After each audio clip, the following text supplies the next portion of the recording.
everyone. Just a little public service announcement. In case of emergency, on both floors, we have an exit. It's labeled emergency exit where you'll go down the fire escape. Also, please do not use the elevator if there's an emergency. There's a staircase behind the elevator and you can go out of the building in that way. Please join me in the Pledge of Allegiance now. I pledge allegiance to the flag of the United States of America, and to the republic for which it stands, one nation under God, indivisible, with liberty and justice. That is our tradition here in the village that we do the pledge before every meeting. And I also want to mention I have Trustee Dan Stewart here with us this evening. And Tom, I'm going to turn it over to you. Okay, thank you very much, Mayor. My name is Tom Congdon. I'm the chair of the Indian Point Closure Task Force and the Decommissioning Oversight Board. Welcome, everyone. I'll begin tonight with a roll call. Senator Pete Harcum. Here. Assemblywoman Dana Levenberg, I think, is on her way. She's parking. She's parking. Great. Excellent. John Sipos. Here. Tom Kazmarek, DPS. Here. Kelly Turturro, Department of Environmental Conservation. Alex Damiani, Department of Health. Here. Rachel Adler, Department of Labor. Upstairs. Down in the overflow room. Thank you. Mark Pattison, Department of State, maybe online.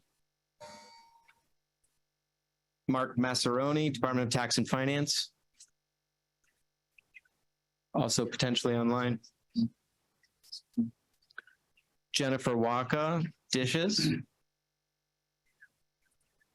Tom Scaglione, ESD. Thank you, Jennifer. Tom Scaglione. Here. I know Joe Leary sent a replacement person from New York Power Authority. Just introduce yourself. Here.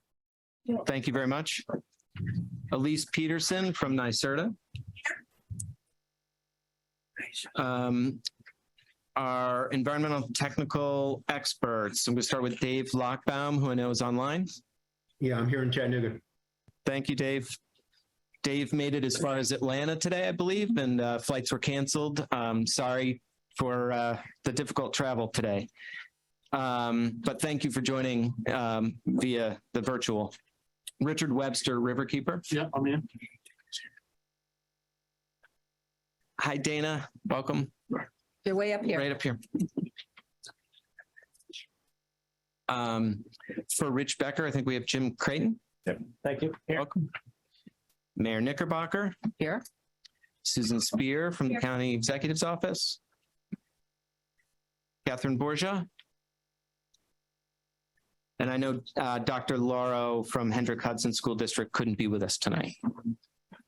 Our labor representatives, Bill Smith. Here. Tom Carey. Here.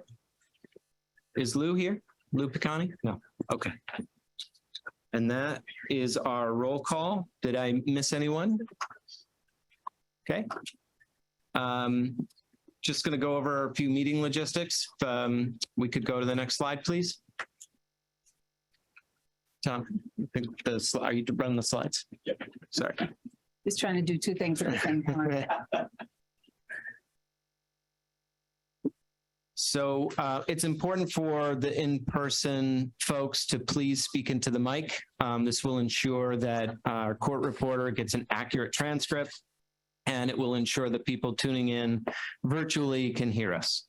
The panelists who are joining by Zoom, please keep your mics muted until you want to speak.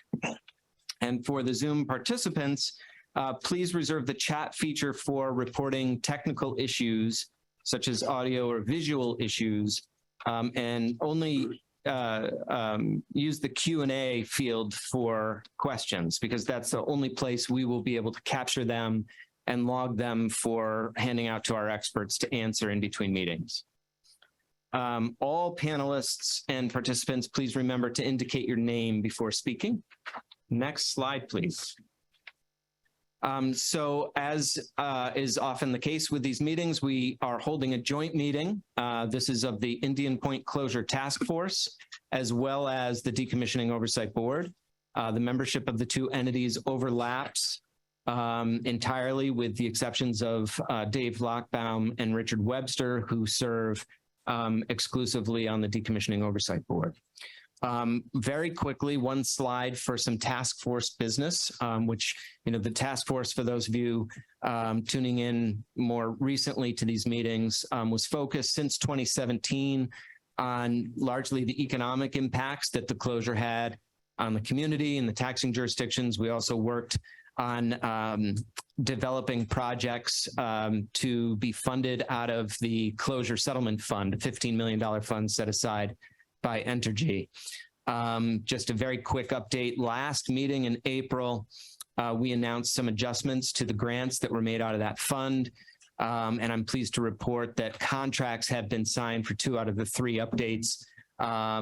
First, the $250,000 for the plumbers and steam fitters to do welding training. So thank you for your partnership, Tom Carey. Thank you. We're also pleased that we worked with the BV Elementary, or actually the Hendrick Hudson School District, to sign a contract for the $500,000 they will use to perform an environmental assessment at BV Elementary. And we're working together with the town and the village to amend their existing contract for the $250,000 adjustment. And that's going along well with, and we're making progress there. So next slide, please. Switching over now to the Decommissioning Oversight Board business. We have a full agenda again this evening. I know a number of us have a hard stop, and I'm going to endeavor to keep us on schedule. We have presentations planned by the Nuclear Regulatory Commission. We're really pleased to have you back with us. Joined us in April, and there were a number of questions that emerged from the April meeting that we thought would merit, a follow-up presentation. So we'll be hearing more about the NRC radiological limits and the process by which those limits are regularly reviewed. Getting a little feedback, Tom? Okay.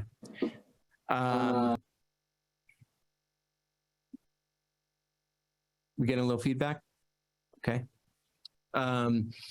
We will also hear from NRC an update on their oversight role and specifically with respect to when violations are found, how they go about their enforcement activities.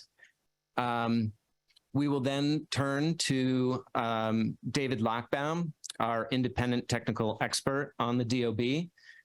Dave has refined the options analysis with respect to the disposal methods for the wastewater on site. As folks recall, Dave presented a detailed presentation of the options analysis in February. Since that time, I think there's been a larger focus on an option that is storage on site. And so Dave did a deeper dive on that option, and he's going to present those findings. What Dave did with this analysis is he also provided it to a number of peer reviewers, other experts that reviewed his work, provided comments, and Dave responded to those comments as part of his presentation. So we're looking forward to that. We're also going to hear from Department of Health on a protocol they've been working on, assuming the discharges go forward. We have been working to create a protocol whereby the state would independently sample the wastewater prior to discharges recommencing. And so we'll be hearing from them an update on how that would work. We'll then turn to a state oversight update. The agencies involved in the state oversight aspects of decommissioning are doing a lot that, in past meetings we haven't had a chance to get to. So I'm hoping we have sufficient time to be able to hear from them. Thank you for that. We also have an operational update from Holtec, and we'll have discussion throughout. Next slide, please. So before I turn it over to NRC, I just want to say a word of thanks. We have a number of state agency public servants who have had to work overtime in answering all the questions we're throwing at them. They're absolute professionals at the DEC, at the Department of Health, at the Department of Public Service, NYSERDA, and all the agencies involved in the DOB. Just have enormous respect for all the work everyone's doing. And as well, the federal officials who are here with us today. There have been a lot of meetings that we've had between these public meetings where we've posed a number of questions to our federal partners. They've been extremely responsive to our questions, and we're grateful for the partnership. And lastly, I want to do a special shout out and thank David Lockbaum, who is unpaid, volunteer, independent expert, who is dedicated an enormous amount of time to helping us navigate and understand the important issues at play. So my gratitude to all of you, and my gratitude as well to Mayor Knickerbocker for hosting us this evening. My pleasure. While your facilities are excellent and you have a spillover room, I am acknowledging we have spillover, we have an overflow crowd. I know many people wish they had seats, and so to folks that are in the standing room only, I want to let you know we will look for larger spaces for future meetings, and appreciate your attendance tonight. So with that, Bruce Watson from the US NRC. Mic on? Sure, Mike. It's green. I guess it's on. Oh, get it closer. All right, we'll get it closer. Okay, there we go. Well, first of all, let me say thank you for inviting me. It's been I think a couple of years since I was last here. We held a PSDR, post-shutdown decommissioning activities report here in the local area post-COVID. So actually it was our first NRC public meeting post-COVID. And so we were happy to be here then and get that public meeting completed. As mentioned, I'm Bruce Watson. I'm with the Office of Nuclear Material Safety and Safeguards in the Division of Decommissioning, Uranium Recovery, and Waste Programs. As a matter of thumbnail sketch of myself, I have been a health physicist for over 40 years, over 35 years as a certified health physicist. I'm certified by the American Board of Health Physics. I operated nuclear power plants for 20 years, and most of that was as a radiation protection manager at Calvert Cliffs. So, and then after that, I spent some time with the Department of Energy, decommissioning the weapons complex, in particular, the nuclear weapons area. And after that, I spent some time doing some domestic and international decommissioning work, and have spent the last 20 years with the NRC doing both decommissioning domestically, oversight from a regulation standpoint, and working with the international community. So, I thank you for the opportunity to speak here tonight, and I'd like to provide you with some information on the NRC's radiation dose standards. Next topic, next page. These are the general topics I plan to discuss with you this evening. Our topic is NRC's dose standards and the relevance of those standards to the decommissioning projects such as Indian Point. I also plan to discuss liquid effluent discharges since it's a subject of high public interest. Next slide, please. The NRC regulations are in Title 10, Code of the Federal Regulations, Part 20. The last major revision of the regulations was in 1991. I'm sure you're wondering why the regulations have not changed over the past few decades. Well, the reason is not much has changed in the radiation science area, even though there is a significant amount of work ongoing work in this area by various U.S. and international experts. Next slide, please. I provided you here a list of organizations and their reports, which form the basis for the radiation protection standards.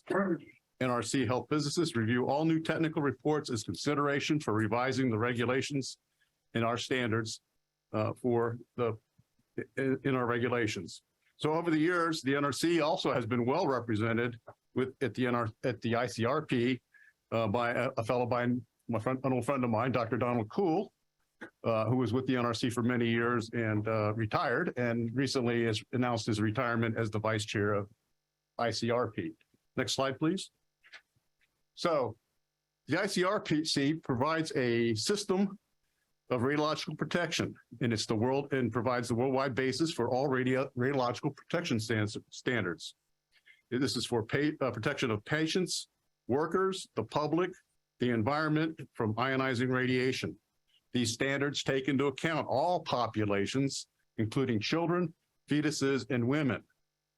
So the NRC did a thorough job of reviewing ICRP 103 and other published expert reports. And one of the items of interest that the ICRP did not recommend was changing the public dose limit of 100 milligram per year. To put that in context, the average American is exposed to 620 milligrams of radiation each year from both natural and man-made sources. Natural sources include radon and are in certain foods, while man-made sources involve nuclear medicine treatments, cell phone use, and other things. Next slide, please. In 2012, the staff advised the commission, those are the people that are designated by the president and confirmed by the Senate to be commissioners. They advised the commission that the NRC standards could be revised to the new dosimetry models based on the changes to the ICRP recommendations. In response, the commission determined that the NRC standards that were presently in effect were found to be provide reasonable assurance of protection of the public and did not need to be revised based on the ICRP and other expert organizations recommending changes at that time. And this is still the case today. In 2016, the NRC Commission also reviewed this issue again and came to the same conclusion that the current dose standards are adequately protect the public health and safety, the environment. And so there we are. One provision in the regulations I do want to remind everybody is that the regulations require the practice of ALERA, which is as low as reasonably achievable. And actual doses in the industry generally result in small fractions of the regulatory limits. These ALERA requirements are codified in Part 20, specifically in 10 CFR 20.1101B. A good example of this, of the ALERA principle, is that even the regulatory limit of 100 milligram per year to the public, even though the regulatory limit is 100 milligram to the public, the actual exposures to the public living in the vicinity of a nuclear power plant are less than 1 milligram per year. So our review of our liquid release limits, effluent releases from the Indian Point over the years indicate that they have been in line and with the current regulations, and these limits are conservatively set. Sorry, I'm skipping around here a little bit. Next slide, please. So what would it take for the NRC to revise the regulations? Well, as shown in this slide, there would need to be a significant safety issue for the NRC staff to recommend revising the agency's radiation standards to the commission. The bottom line is that the ICRP and other experts change their recommendations. They do it frequently, but not in a substantive manner that would warrant a change in the NRC regulations. They may tweak a few things here and there, but the bottom line is they're pretty much not much different. For the recommendations of the RCP and the other scientific body, NRC is always reviewing and considering the adoption of new dosimetry models. Such changes remain under ongoing review and consideration. However, they're not changed in a significant way to warrant revising the regulations. Next slide, please. I thought it would be good to recap the environmental regulations. As noted in the slide, US EPA, Environmental Protection Agency, regulates the environment, and the NRC regulates all types of licensees using radioactive material, including nuclear power plants. In general, though, the NRC adopted the EPA Federal Radiation Protection Guidance for environmental issues for radioactive discharges to the environment. The EPA guidance was endorsed by the National Council on Radiation Protection and the National Academy of Sciences. Next slide, please. The EPA regulations are in 40 CFR 190. In the EPA regulations, the NRC has set a drinking water concentration limit for tritium at 20,000 picocuries per liter. Consuming drinking water at this level of tritium for a year would result in individual an individual receiving about 4 milliround in 1 year. The EPA and states' primary role in nuclear facilities is to regulate the non-radioactive releases through the use of I always get this one mixed up. National Discharge Pollution Elimination System, or NPDES permits. And I believe New York provides that permit in this state, right? Next slide, please. So, as I mentioned, the NRC regulates the radioactive effluents from nuclear power plants and does so by including environmental and effluent requirements in each of the state in each plant's license. Regional decommissioning inspectors are required to inspect the site's environmental and effluent programs at least annually. In the licensing requirements, the plant owner, in this case, Indian Point, Holtec, is required to limit the liquid effluents doses to less than 3 milliround per year. These releases are performed in accordance with the NRC-approved offsite dose calculation manual, which is publicly available.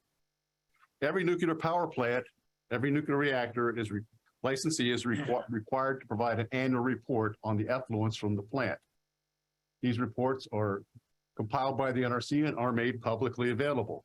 And in all cases, these liquid effluents are well below the NRC and the EPA limits.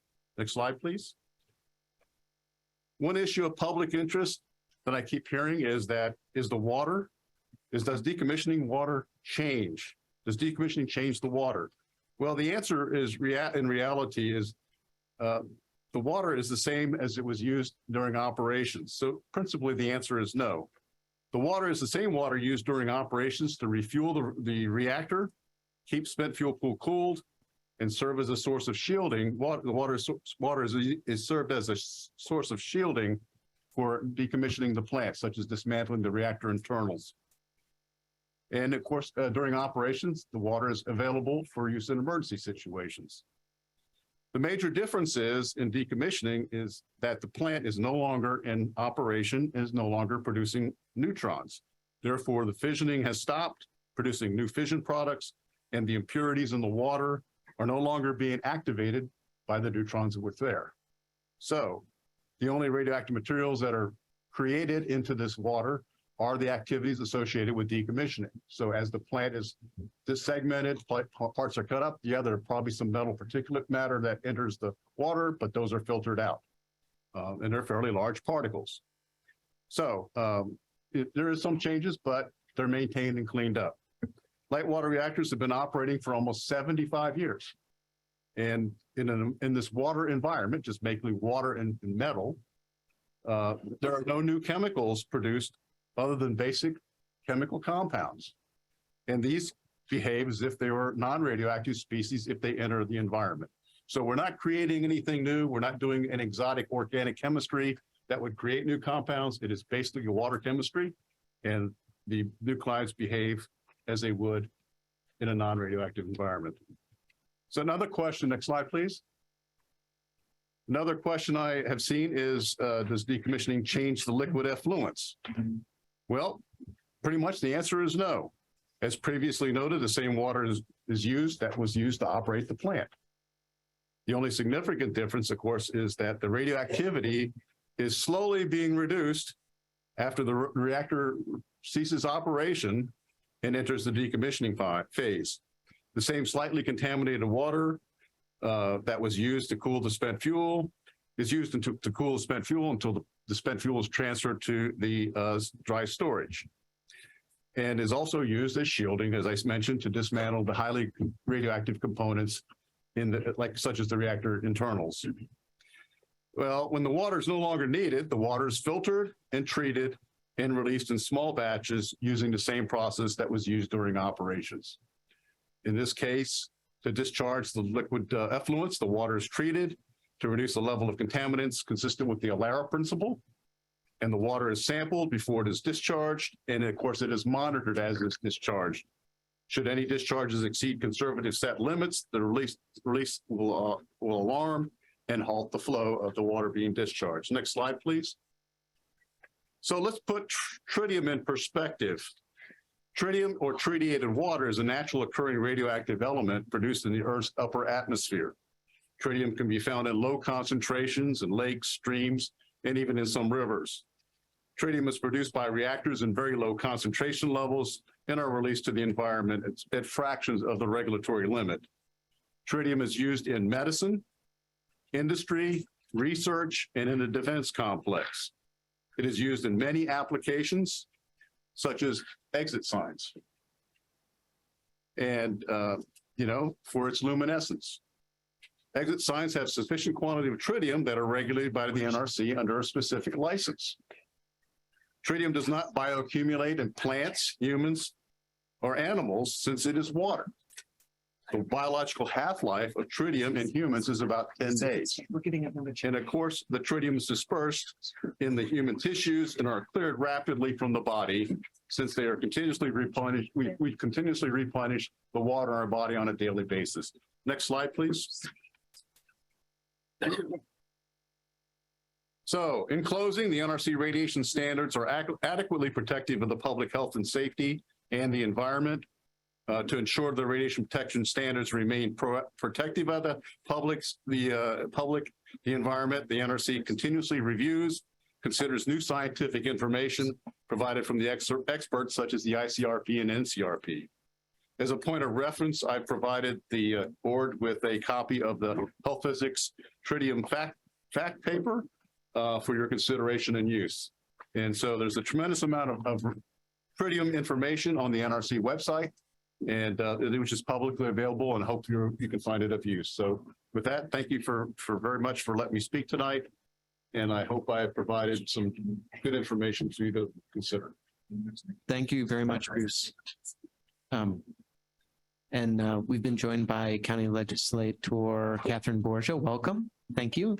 Sorry, didn't change your venue. Well, that's okay. Any questions for Bruce before we move to the next? Yes. Sorry. Bruce, how you doing? Yeah, see you again. State your name, please. Richard Webster, DOB member. Couple of questions for you. One is I don't see any mention of actual health in here, right? So this 100 milligram per year, how does that translate into cancer risk for different? It is calculated that the incremental increase in exposure would probably be around less than 0.1% over your lifetime due to the exposure from the power plant, living near a power plant. 0.1% of what? Less of the average. Like typically, I think the cancer rate for men is like 40%. I think women is slightly less, but so you're less than 1% of increasing that limit. Okay. So we have a tremendous amount of natural cancer cases, and this is highly unlikely that it would cause any additional cases. It causes a small number, right? Right. And is that the same for women, children? Yeah. The regulations take into account, as I said, the women, the unborn, and children. Right. The additional cancer risk. It can't be the same, surely, for each one. It is about the same. Yes. Really? Okay. The changes. Yeah. The change. The change. Yeah. The delta. Okay. And then my other question is, I understand that NRC started doing some studies of cancer risk around reactors and then canceled those. Is that right? Well, typically the NRC does not do the epidemiology studies you're talking about. What we do is we collect the data from all the licensees. There's a report called the Annual Radiation REERS. It's called the Radiation Exposure Report that is provided to the NRC. It's New Regs 0713. We produce the radiation data of actual data of doses around the nuclear power plants, and other scientific communities use that data to do the epidemiology studies. So maybe the National Academy of Sciences or the NCRP will look at those type of things, not the NRC. Okay. So was there a government study that was canceled? Could have been. I don't know. But the NRC, it is not our purview to do that. We're an independent safety regulator. That would be covered by another either government agency or another independent science agency. Richard, seems like you have some knowledge of a study. You want to just there was a study explain? Yeah. which was cancelled, but I'm not sure whether NLC was taking it or another government body. But Well, I know the Electric Power Research Institute was going to do a big study back in the 1980s. Mhm. And yeah, so, but no, the NRC does not do that. They leave that up to the independent science community to do that. okay, I'll leave that. Senator? Some Thank you question? very much, Tom. And Bruce, thank you and your team for being here. Thank you very much. Quick question. We've been talking a lot about different options for the wastewater, and Vermont, there was solidification. I believe 3 Mile Island was evaporation. Here we're talking discharge.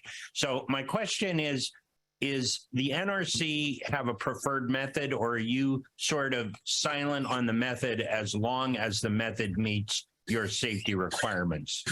Well, first of all, you're right. It has to be done safely no matter what it is. The NRC leaves that up to the licensee to do. In the mic. Yeah, the NRC leaves those processes up to the licensee that they choose to do the thing, as long as it's within the regulations and they maintain the safety of it. The second part of your question, though, I want to make sure you understand that the NRC requirements is that the plant must be completely decommissioned within 60 years. Well, that we know. Okay. But What I was talking about is just getting rid of the liquid from the site. we have regulations that allow the licensee to discharge it, and they can do evaporation, but evaporation of tritium goes into the atmosphere, becomes part of the water cycle. So you're just changing the form in which it enters the environment, correct? It's really up to the licensee how they want to do it. Vermont ships a lot of water. They don't necessarily solidify all of it, but they do ship tremendous volumes, and they agreed with the state to do that when the company that's doing the decommissioning accepted that. The state issues a what's it called? Certificate of common good or public good, and that was part of that decision making by them. All right. So as long as it's a method that's already accepted by you and it meets your safety requirements. Yeah. Okay. Thank you. Yeah. Assemblywoman? Thank you so much again for coming in for this presentation. You talked a lot about the difference in the water or the effluent from the spent fuel pools being different or the same during, when the plant was operational versus now. Yesterday, we had the pleasure of visiting Holtec, and they talked a lot about sort of moving the water around and using it for different purposes as part of the decommissioning process. And it seems like maybe that's different than maybe what would happen during the operation of the plant. I mean, they were using it at one point to, the lowering and raising the level of the pool water so they could clean the boric acid from the sides. And then the effluent moved around to a different place. Is there any, are we really, comparing apples to apples when we're looking at what the effluent would be from during this process as during operational? I'm going to go back to my slides, and that it is the same water. During refueling, you use the same water. You raise the water level, you drop the water level. You have to raise it to move the fuel underwater. They raise the water to segment the internals of the reactor because it's highly contaminated or radioactive. So the water levels are going to change, and eventually they're going to reach a point where they decommission the spent fuel pool after they remove the fuel, and they'll be decommissioning that, so they will lower the water level. Okay, so it's the same water. It's going to get mixed with all the other water that's on site, so it can be all processed. It'll be processed in small batches, and it'll be sampled and filtered and treated, just like it would any other water that from the plant operation. The biggest difference is it's not circulating through an active reactor core, where it could be having new radioactive material entered into it from the fission process or from activation of the products, impurities in the water. Right, but I guess the question is, are there other contaminants that we need to concern ourselves with? Well, I think the radioactive components are pretty well documented. The operators of the nuclear power plants do their best to keep all impurities that they can out of the water. because they don't want to create a radiation issue they don't want to have to deal with. So, the water is kept as clean as it can be. It's continuously cleaned up. There's a system called the letdown system where they refurbish the water, so to speak, clean it and put it back into the system. So, from a reactor operation standpoint, they want the best water they can have in there, which is if they could have distilled water, that's what they would use. But so water chemistry is extremely important because they want the reactor components to last forever, so to speak, obviously beyond the license time. And so things like steam generators and reactor internals, they want to have them last a very, very long time because they're very expensive to replace. I believe Dave Lockbaum has a question virtually. Yeah, this is Dave Lockbaum. I wanted to follow up on Richard Webster's comment about the cancer study. A few years ago, the Nuclear Regulatory Commission was going to fund a study that was going to be done by the National Academy of Sciences or the National Cancer Institute, one of those organizations that did the phase 1 study, which scoped out the phase 2 study, which was epidemiological study, looking at routine releases and whether they caused harm. But the NRC canceled the phase 2 study because it cost too much, about $1 million a year for 8 years, which is less than the cost of the NRC's annual Regulatory Information Conference. But the NRC decided not to do that study. Or fund that study, excuse me. Thanks for the further context, Dave. Can you tell us why, Bruce? Yeah. We don't. That would be our call. That would be the commission's call. Did the commission offer an explanation at the time? Too much. I don't know. Other than it costs too much. I guess I'll take David's word for it. Yes. Yeah. Like I said, we're not in the epidemiology business. We're in the safety business. So. I mean, you say that, but it says, let me read from your website here. In 2010, the NRC sought to address these concerns by asking the National Academy of Sciences to perform a state-of-the-art study on cancer risk and populations surrounding NRC facilities. So it's, with respect, it sounds like the NRC is in that business. You may not be personally, but the agency is. Well, I think there's a big difference between contracting and having someone independently do it and not doing it ourselves. So, well, a lot of things are done by contract. I mean, if the agency commissions a study, it's an agency study. Okay. I'm just saying it was, as mentioned, it was decided by the commission, not by the staff. So, right. The NAS didn't decide to cancel it. The NRC decided to cancel it, correct? Yeah. For whatever the commission's reasons were, I have to agree with you. Yeah. Okay. Thank you. John Sipos. Thank you. Can you hear me, Bruce? Yeah. Well, and again, thank you for coming here tonight. Just a couple of questions about the tritium. So I understand there's treated water inside Indian Point right now. Is that correct? The water contains some element of some concentration of tritium. And that tritium is the result of the fission process from when the reactors were operating. Is that correct? Yes, principally, yes. And so the tritium that's in the water, that's inside the plant, is the result of Indian Point generating electricity. Is that correct? That's correct. Thank you. Tom Carey, did you have a question? Yes. Are you aware of any other separation or extraction process, something new that's been talked about to release the tritium?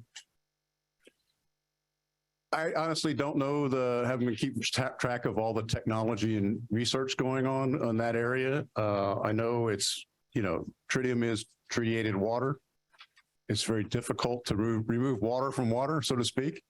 And so I'm sure there's people trying to figure it out, but I really can't say that I'm aware of any. Okay. Tom, we as part of Dave Lockbaum's work of evaluating options, we were sent a flyer by Supervisor Becker, who learned of a process being demonstrated in, I believe, the state of Washington by a company called Veolia, which is now a company that owns a water utility, Rockland and Westchester, the Suez Water Company. We reached out to Veolia to learn about that technology, and Dave could speak to this probably better than I, but what I learned is, just to briefly answer your question, is that the tritium removal technology is commercially available for heavy water applications, where there is a higher concentration of radionuclides, and tritium in particular. For the light water reactors, it is not commercially available, but Veolia did demonstrate that technology can work for light water systems, but it's never been deployed commercially for that type of application.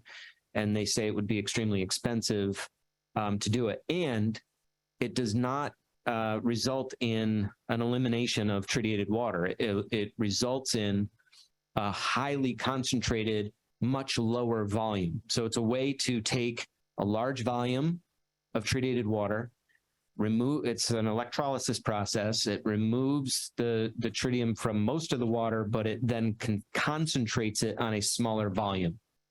As that's how it was explained to me. So it is, in essence, it's a extrication process, right? Yeah, it's an electrolysis process. Separation, Yes. yeah. Okay. Yeah. And there in the process, there is some air emissions associated with that.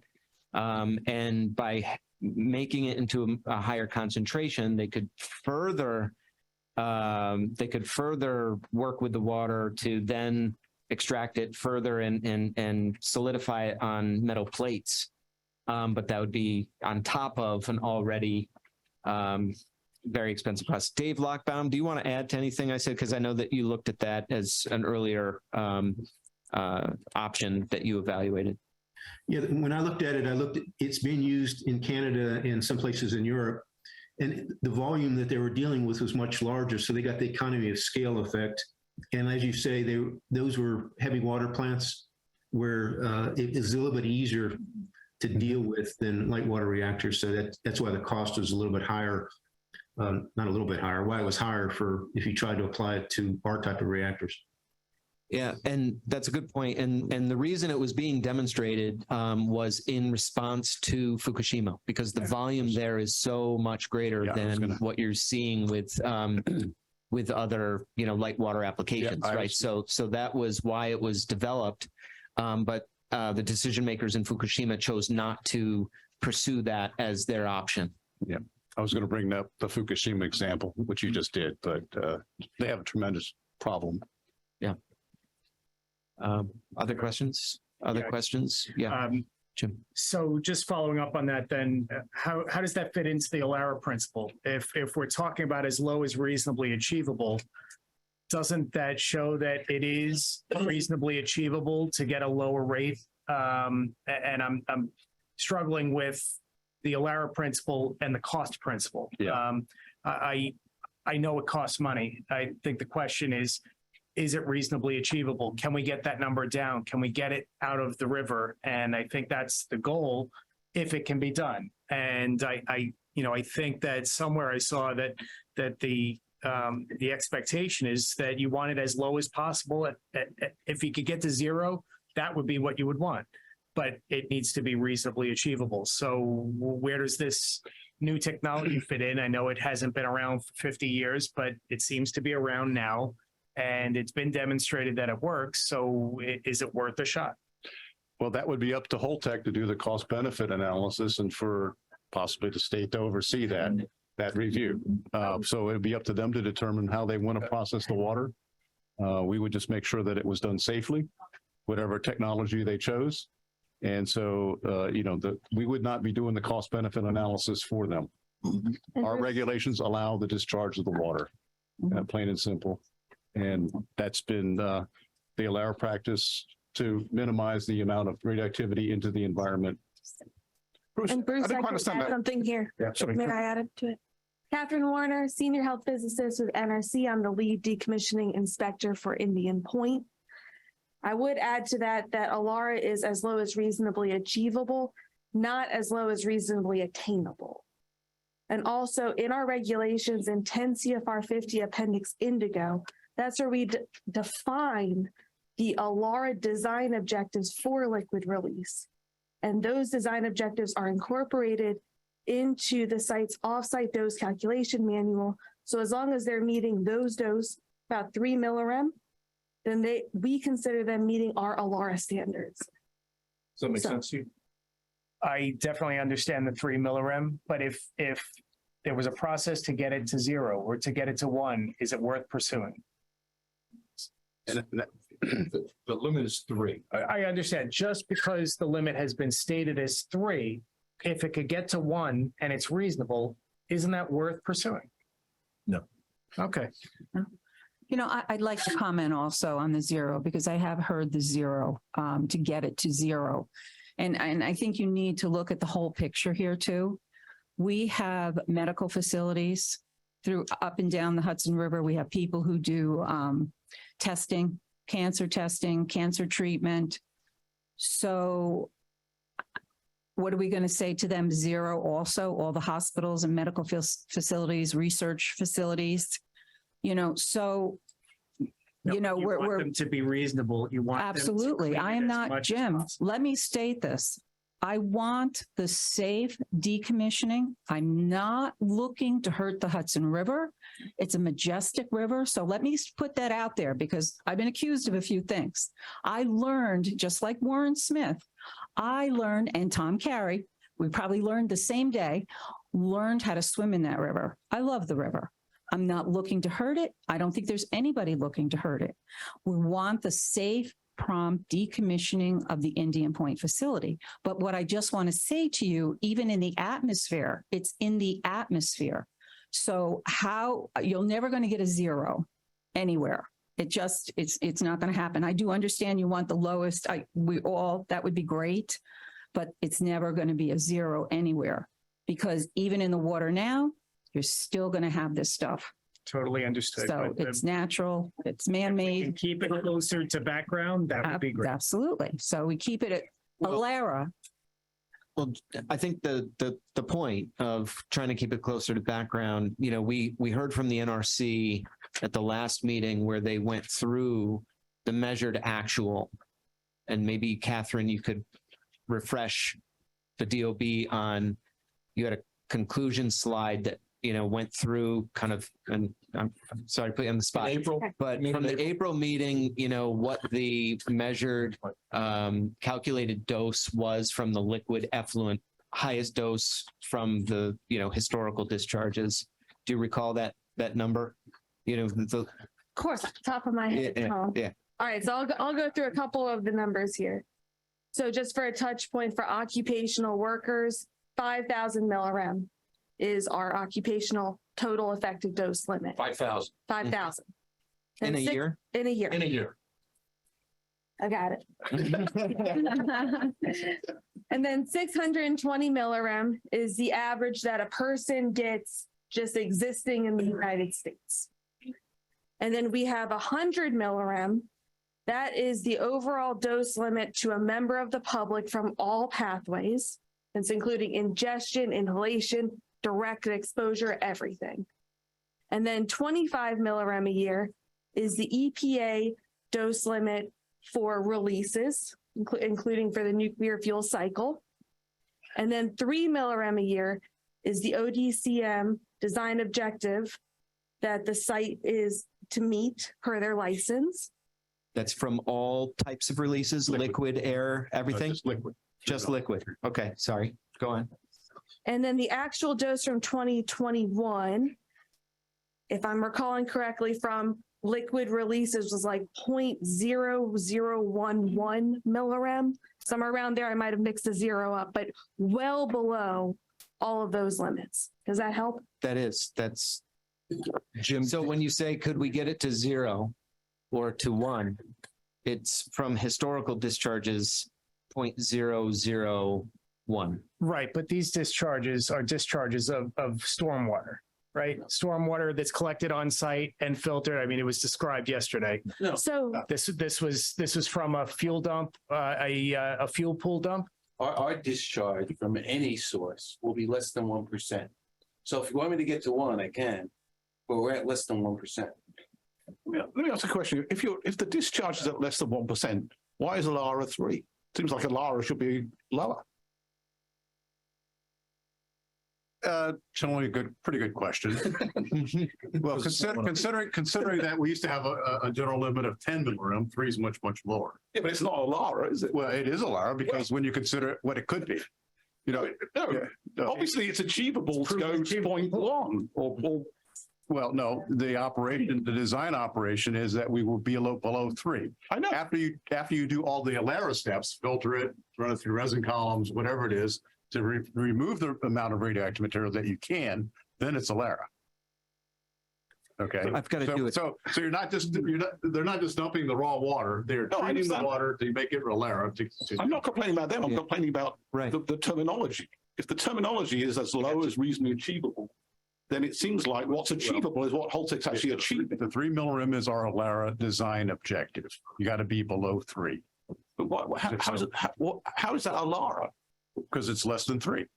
No, I think What I'm answering is your question. Yeah, but I think the point though that Richard's making is that if in the field and for decades, Indian Point has been able to achieve less than 1, maybe that's an example that NRC could take back to consider whether 3 should be lowered again based on actual experience in the field. I think, is that fair to summarize? But we don't have to, this could be, I'm time sensitive. Tom Kazmarek, did you want to do a time check or? So Tom Kazmarek, just a reminder to everyone, I'm getting some feedback from folks on Zoom. Please introduce yourselves before you speak and make sure you're speaking into the mic. So Thank you, Tom. I'd like to try to get back on schedule. The next presentation is also by the NRC. Tony Dimitriadis from the NRC is here to talk enforcement and oversight. Thank you for being here, and go ahead. Thank you. Can you hear me? Yes. Okay, thank you. Good afternoon. My name is Anthony Dimitriadis. I'm the branch chief responsible for oversight of Indian Point. We have decommissioning ISFSI, that means independent spent fuel storage installation. That's the spent fuel casks, and also operating reactor health physics. Thank you to the Decommissioning Oversight Board for inviting me and us to make this presentation to discuss our oversight program as Indian Point undergoes decommissioning. We value these interactions and want to emphasize that we have a common goal to ensure that Indian Point is decommissioned safely and effectively. I will be talking about our inspection program, how we process issues of concern, how we process those issues of concern that may turn into violations, the enforcement process, a little bit about that. Intentional violations. I'm going to talk a little bit about public notification on urgent matters. And finally, ISFSI inspections as asked by the Decommissioning Oversight Board. I have about 9 slides to go over, and that should take about 15 minutes. Next slide, please. So our inspections involve communication, coordination, a lot of planning and scheduling, conference calls, plant walkdowns, interviews, and review of procedures and records. Our staff use inspection manual chapter. That's a terminology that we use for our documents that we follow, which outline our inspection program. Our inspectors, like Catherine, the lead inspector for Indian Point, have unfettered access. That means that they have access to the site. They don't need to be invited to the site like other federal agencies may need to be invited, like the Department of Labor, for example. The inspections are multidisciplinary and they are very intrusive. Procedures, logs, and records are reviewed before, during, and after our on-site visits. Inspections can involve one inspector or multiple inspectors, as you can see in the slides. The inspection program includes many items such as, for example, spent fuel pool maintenance, fire protection, occupational radiation exposure, that is for radiation workers in radiation areas, and radioactive waste treatment and effluent and environmental monitoring, as we lightly talked about in previous presentations. Next slide, please. Now we will talk a little bit about the NRC how the NRC processes issues of concern that may result in a violation and how that process works. The enforcement process begins with the identification of violations, either through NRC inspections or investigations, a licensee report perhaps, or substantiation of an allegation. When an inspector identifies or becomes aware of an issue of concern, we process that issue to determine if there's an associated violation that's a non-compliance issue. In the decommissioning program, we do not follow the reactor oversight process. We implement our what we call traditional enforcement process. That process follows our enforcement policy as shown on the slide here. If the issue is a violation, then we use the enforcement policy shown here to determine the severity level of the violation. The NRC's enforcement process as it applies to decommissioning reactor sites is fully described in the enforcement policy available from our public website. As described in the policy, the severity level of a violation is based on the NRC staff's assessment of its significance, with a severity level 1 being the highest significance and severity level 4 being the least significant, while still being more than minor significance. We can also assess a violation as being minor significance, which is the lowest classification. Minor violations are not documented in inspection reports typically, but licensees are still required to correct them. Violations are as a severity level 1, 2, or 3 are considered escalated enforcement actions and are subject to evaluation for a potential civil penalty. That means a fine. The NRC staff evaluates the violations severity level through consideration of 4 factors. Number 1, actual safety or security consequences. 2, potential safety and security consequences. 3, impact of the NRC's regulatory process. And 4, willfulness, that is a violation determined through an NRC investigation to have been committed due to deliberate misconduct or careless disregard. The NRC enforcement policy includes examples of severity level outcomes based on consideration of these 4 factors for different types of violations, and the staff considers these example violations whenever possible to ensure consistent application of the NRC policy. Next slide, please.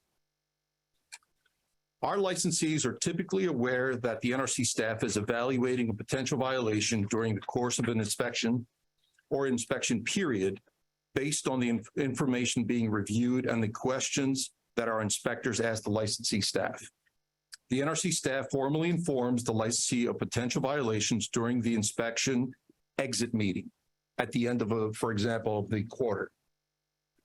The public is made aware of violations when the NRC staff issues the inspection report, which we typically issue about 30 to 45 days after the exit meeting. Our enforcement actions are normally made publicly available. Occasionally, some security-related information and certain other information, such as, for example, medical records and things like of that sort, will not be made available to the public. Sometimes we also issue press releases when an order or if a civil penalty is issued at the same time as a notice of violation. The NRC Office of Public Affairs is responsible for making final decisions as to whether press releases will be issued. If we identify a licensee has declining performance when there are numerous violations, we would increase our inspection activities. Next slide, please. To illustrate how we process violations, I have chosen 2 violations to talk about. The first involves a high lift crane. You could see in the picture here from Indian Point Unit 3. The high lift crane, this is basically a very robust heavy-duty crane that was installed in the Unit 3 refueling floor to move the canisters designed to store the spent fuel. So our inspectors identified one severity level 4 non-cited violation of the requirements because design control measures did not provide for verifying the adequacy of design of a portion of the crane. Specifically, Holtec staff did not review the suitability of the Unit 3 high lift crane hydraulic system and crane structure to affirm single failure design capability in the event of a postulated strand jack counterbalance failure. So Holtec implemented corrective actions as a result of this and performed an engineering evaluation that found the stresses on the crane that could occur due to this assumed failure were below design limits. The NRC staff reviewed the evaluation and found it acceptable. The violation was determined to be a severity level 4 non-cited violation in accordance with the NRC's enforcement policy that I mentioned in a previous slide because no modifications to the crane were required. A second example involves the waste holdup tank violation. One severity level 4 non-cited violation identified by Catherine here of 20.1501 was documented for failing to perform adequate radiation surveys to evaluate radiological conditions associated with an overflow of the waste holdup tank in Unit 2. cubicle. Specifically, surveys were not performed in accordance with HDI procedures in the waste holdup tank cubicle after an overflow had been identified, resulting in a failure to adequately assess the radiological conditions and conduct operations to minimize the potential introduction of residual radioactivity onto the site. So Holtec entered the issue into its corrective action program and took a number of corrective actions. Now, having said all that, I just wanted to point out that upon identification of a violation, any violation, our inspectors would not leave the site until the issue or issues have been addressed and entered into the corrective action program. Next slide, please. Now I'm going to talk a little bit about intentional issues or wrongdoing. Sometimes we receive information that indicates a potential willful conduct. In such cases, we have an allegation process where a board is held to discuss the issue and a decision is made whether enough information is available to inspect or investigate. Violations that are potentially caused by wrongdoing are evaluated through an investigation of our NRC's Office of Investigations. Our investigators on staff, special agents who are specially trained to investigate issues of wrongdoing. Upon conclusion of any investigation, violations could result to the individual or individuals, the company, or a criminal referral could be made to the Department of Justice. The results of an OI investigation are reviewed by our Office of General Counsel, the attorneys, to determine if there's sufficient evidence of wrongdoing. As described in the enforcement policy that I showed you a couple slides ago, violations involving wrongdoing can be assigned a higher severity level than they would otherwise be. This is to demonstrate that the NRC's intolerance for willful violations. As a result, violations involving willfulness are more likely to result in escalated enforcement action, which can include civil penalties. Next slide, please. We have a very different protocol for issues that have an immediate risk to the public. And I wanted to stress this a little bit. In such an instance, which would be rare, we would work with our partners from the state of New York, like Elise Peterson. Thank you for being here. For example, to provide notification. Now, let me stress, this would be rare, and it would be very rare for a shutdown plant that's in decommissioning. For example, after one of our violations that I just mentioned was issued related to the waste holdup tank leak, some parents were somehow led to believe that this was an urgent matter and as a result pulled their children from school that day.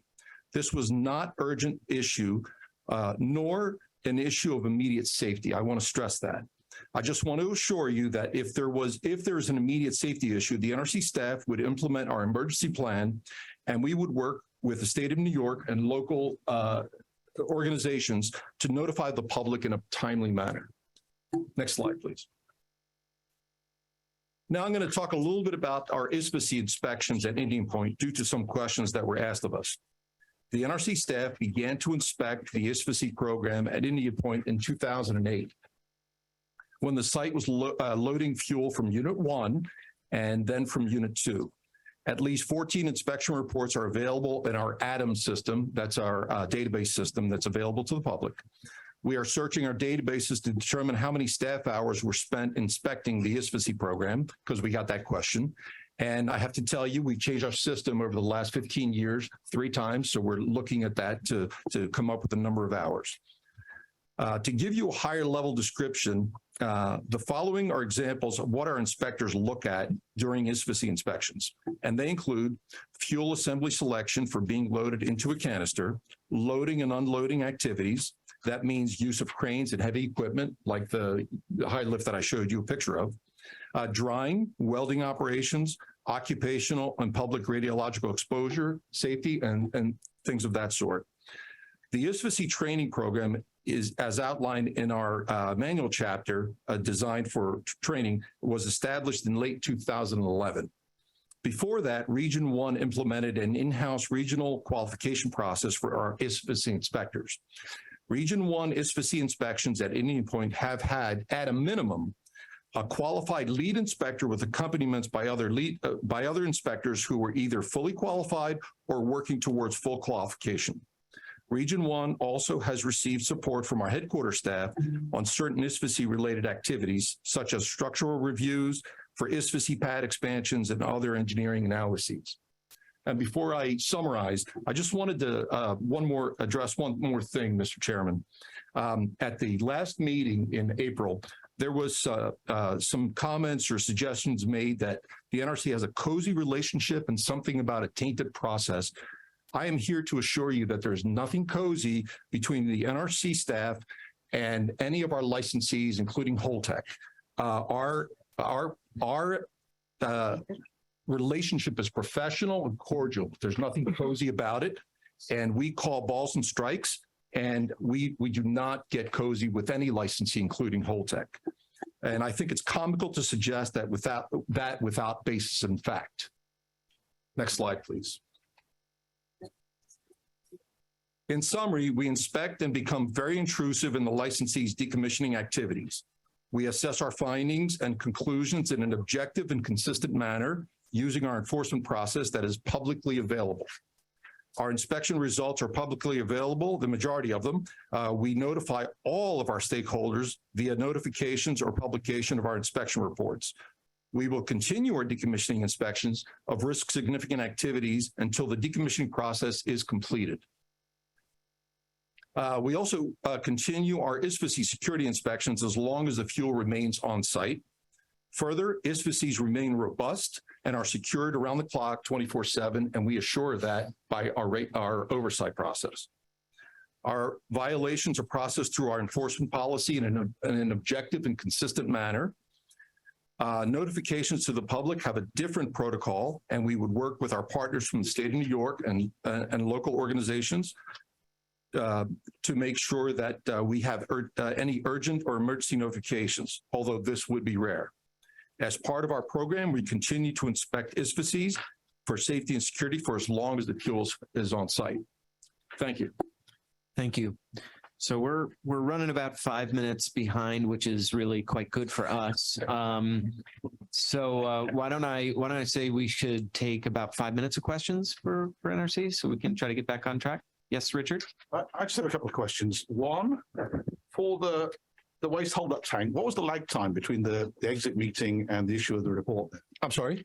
For the waste hold-up tank violation, what was the lag time between the exit meeting? The what time? I'm sorry. The lag time. I think he means delay. Delay of what? I'm not sure. What was the time interval between the exit meeting and the issuance of the inspection report? It's usually, like I said, 30 to 45 days. For that specific violation. I'd have to look it up. I think you'll find it's considerably longer. I don't know the exact date, but I can tell you that this was a team inspection. So that's greater than 2 inspectors, making it a 45-day report. So from the date of the exit, which I believe to be in early February, we would have 45 days, and the inspection report was released within that time. The violation occurred, I think, more than a year before the report went out. The violation is identified by the NRC. So the inspection period for this was the 4th quarter of 2022. So that's October to December of 2022. We exited, I believe, in early February. And so we have 45 days from there. Okay. So that is our process. Just to clarify, the event happened before the inspector determined it to be a violation. Well, I'm trying to figure out. And then after the determination that it was a violation, the report was issued about 45 days after the exit meeting. Right. No, we keep metrics on this, and we meet, I think, over 90% of our metrics. 95. Yeah, 95 for meeting that time frame. I think what the public cares about occasionally is we'll miss one. the metric the public cares about is what's the time that can lapse between a violation occurring as an event and being reported on to the public. Well, as I said, that might be an irrelevant question in the sense that when it's identified, the inspector ensures that the licensee takes appropriate corrective actions.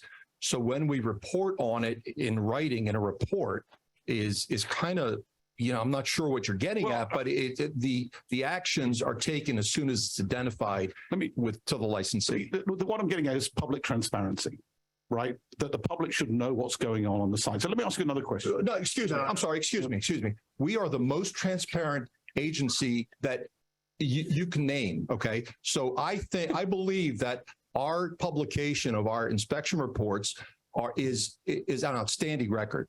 Well, you can believe what you want with respect to me. You too. I mean, and I'm not trying to make any general statements. I'm trying to get specifics about when do violations occur and how long does it take for them to work their way through the system and get notified to the public. And my observation is it can take over a year. No, like as I said in my presentation, when a violation is identified, we engage with the licensee to take corrective actions immediately.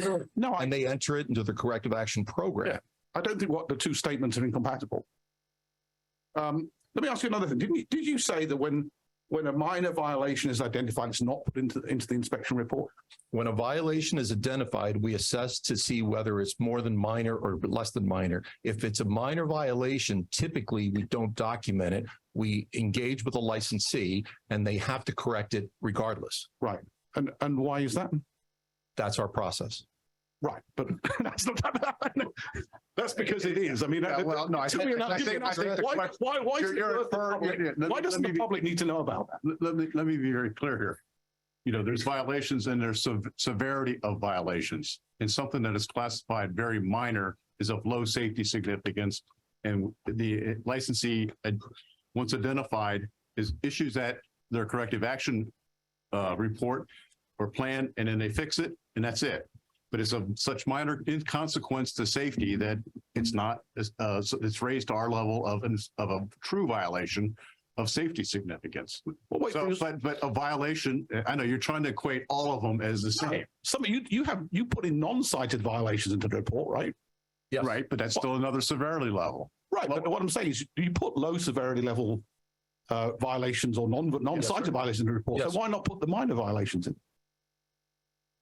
Because we've assessed that the severity level is not. It's minor. It's minor. Right, it sounds circular. That sounds like circular. Well, I would characterize it as pretty trivial. Right, but it's still identified as a deficiency. So let me just give you some context here. I think there's a lot of people who think that there are things happening that they don't get to know about, and so transparency is a good thing. And when you say you're the most transparent agency ever, when you don't put a sentence into your report that says, by the way, there was a minor violation, it doesn't make you look very transparent. I meant relative with, excuse me, I meant relative to other federal agencies. Oh, I see. Okay. Yes. So on the high lift crane, this That's is not good enough for you? I mean, I'm not judging whether it's good enough or not. I'm just trying to get some information out here. So on the high lift crane, yes. My understanding of the violation was it was to do with a single point of failure. Is that right? That's part of it. Okay. So why weren't modifications needed to make it so there was not a single point of failure? I'm not sure I understand your question. If there was a single point of failure on the crane, right, I would have thought you would need to modify the crane so that there wasn't a single point of failure. no, I think the point that of the violation was there was an unanalyzed part of the crane, the hydraulic system, which was not analyzed at the same degree that you would use for a single point failure issue for the design. And so it was just mainly a paperwork issue to go and verify that the actual configuration of the crane met the design criteria and also met not only the design criteria, but the single failure point criteria for the safety consideration for the crane. Okay. So, yeah. The assumed failure was below the design limits. And once the analysis was documented, the NRC found it acceptable. So for a single point of failure, what are the criteria? I'd have to get you that specialist on that. Okay, final question. For the waste hold-up tank violation, obviously the licensee deliberately didn't do any surveys, right? I would use the word deliberate. I don't think they understood that what happened and that they should do a survey in accordance with their procedures. Well, the licensee is here. Rich, do you want to comment on that? Sure. We didn't do the survey in the area of the tank. We did a survey in an area right next to the tank. So don't accuse us of not doing a survey. That was the delta. Okay, so why didn't you do the tank? Excuse me? Why didn't you do the right area? Because we classified it as a high rad area. And so to save dose on our personnel, we went to a room next to the tank. Wait. We discussed this last time. Wait, let So the worry was that there was a release of radiation, but you were worried that your workers would get exposed to radiation if they measured the radiation. No. We know there was no The violation is for the lack of a survey in the tank. He's correct. Right. And is for the potential release, not a release, potential release. Was there not a release? Yes, Catherine. There was no release. There was no It release. was kept within The tank overflowed. Yeah, the tank overflowed. It The released from the tank. Yeah. Yeah. Can I allow Catherine to answer? The tank No, I think- overflowed in essentially what is Sorry, go ahead. essentially what's in like a concrete bunker. And they've taken measurements in the surrounding groundwater monitoring wells and have found no increase in radioactivity. And also I would offer that when we're assessing our violations for whether or not for severity level 4, it's going to be a non-cited or cited violation. One of those criteria to make it a non-cited violation is willfulness. The NRC determined that willfulness did not occur in this case. Right, and that's what I'm trying to understand is why wasn't it willful? They made a decision, right, about where to survey. It was a wrong decision. So generally speaking, I'll say people are trying to do the right thing. That generally speaking, Right. willfulness is a very small portion of our violations. So in Right. terms of not understanding what it's supposed to do versus willful, it's a very, very different territory. So what you're saying is willful doesn't mean intentional. You're saying willful means that I know the regulations say X and I'm going to do Y. Willfulness, as I explained in my presentation, has to involve evidence and our investigators determining that there's either a deliberate action or careless disregard. We did not have that in this case. Right. Why was there no careless disregard in this case?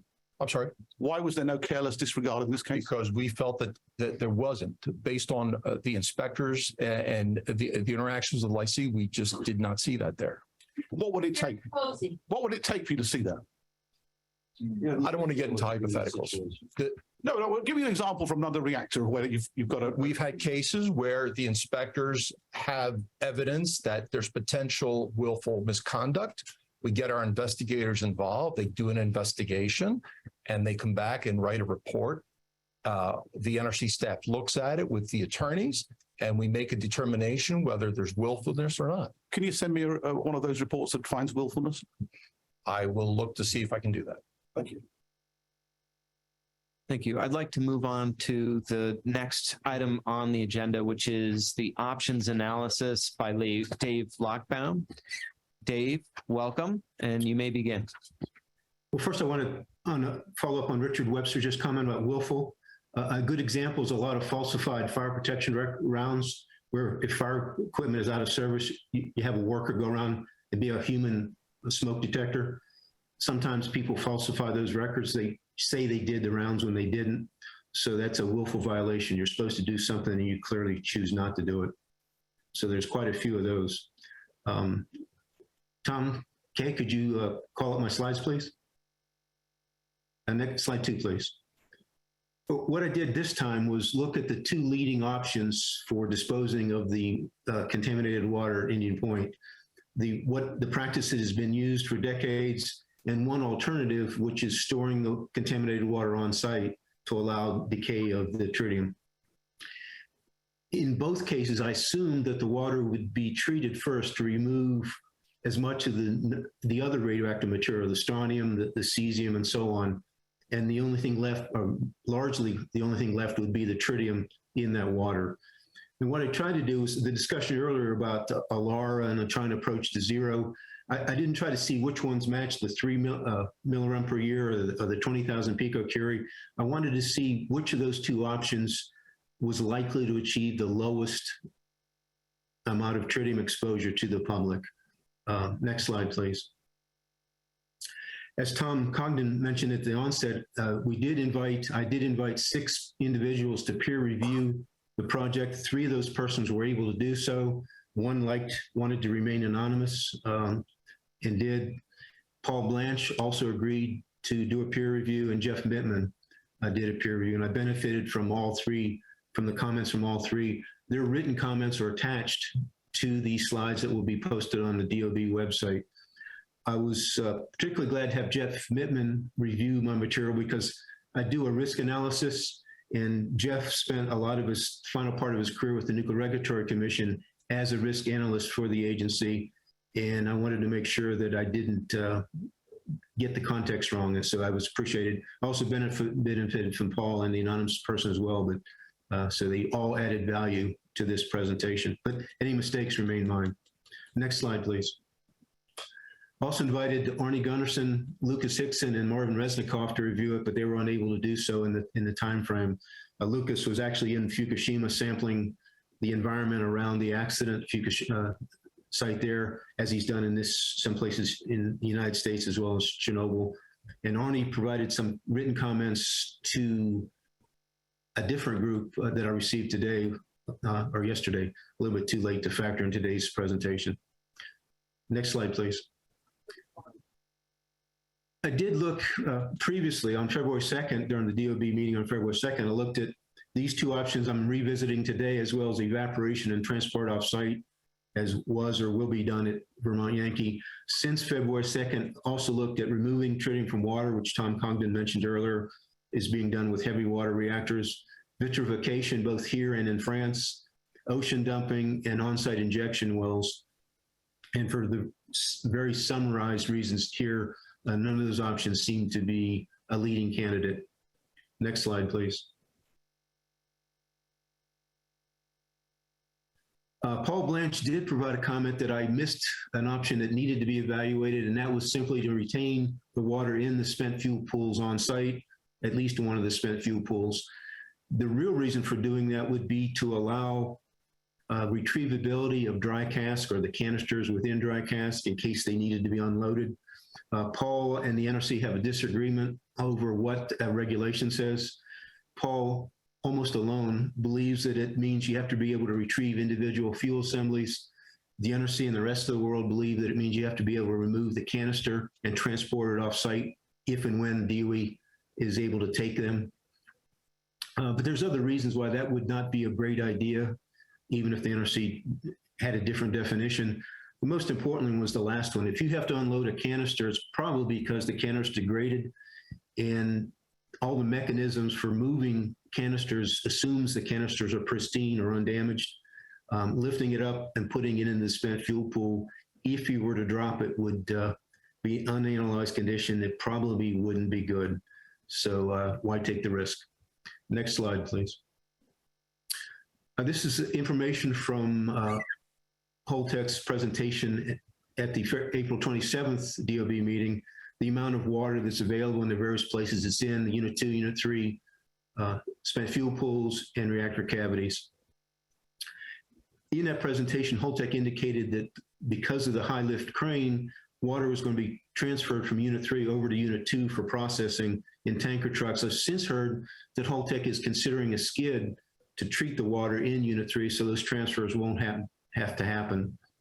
So there's a potential change in how that water is handled. Next slide, please. I also, from that information, they provided dates on target dates for disposing of the water. I also have some updates on those.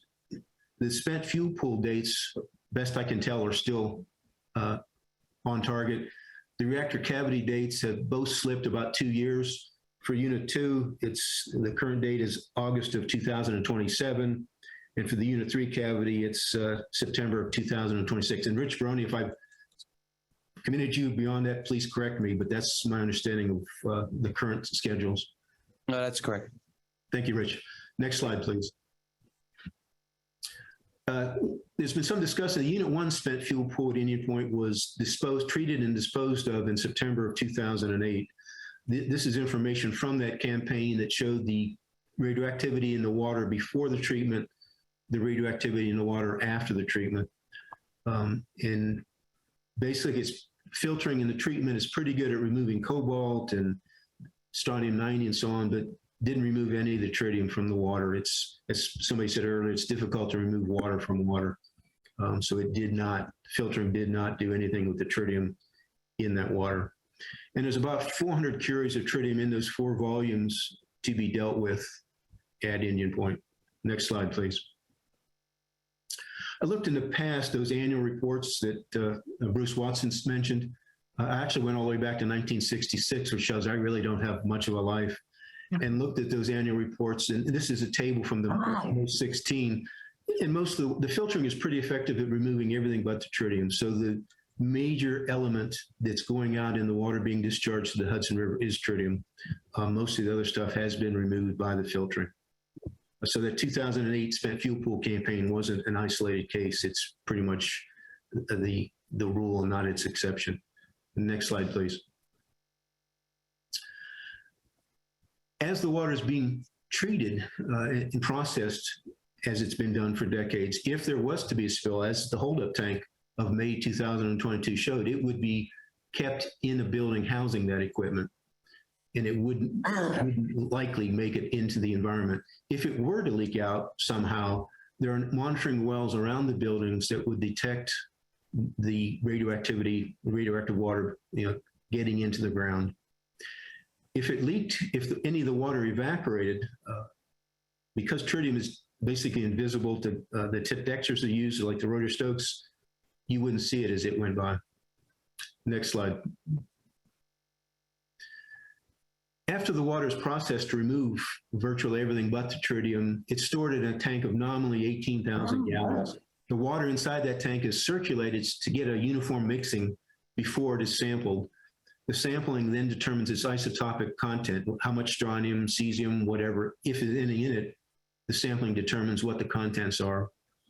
If it's suitable for discharge, if it meets the 3% ALAR or 1% goal, whatever the limit is of the day, then it's able to be discharged. If it's able to be discharged, it's pumped at a rate of about 150 gallons per minute into the discharge canal at Indian Point, where it's mixed with dilution flow of at least 80,000 gallons per minute before it enters the Hudson River. In that 120 minutes, to get rid of the 18,000 gallons, the dilution flow would be close to 10 million gallons of water. An average of, as the NRC pointed out in April 27th, an average of over 100 batches were discharged annually between 2005 and 2021. Next slide. This slide was plagiarized from the NRC's presentation on April 27th. The bars show the amount of water discharged. The green line shows the number of batches per year. To get rid of 1.3 million gallons at 18,000 gallons per batch would take about 75 batches. So there's less than the average number of batches left to be dealt with at Indian Point. Next slide, please. The yellow across the bottom of this graphic shows the discharge canal that the Hudson River is off the slide to the bottom. And basically one of the circulating water pumps that were used during reactor operation provides at least the 80,000 gallons per minute of dilution flow into the discharge canal with which the treated water would be mixed before reaching the Hudson River. Next slide, please. With this dilution, the concentration of tritium in the water reaching the river is averaged 518.7 picocuries per liter.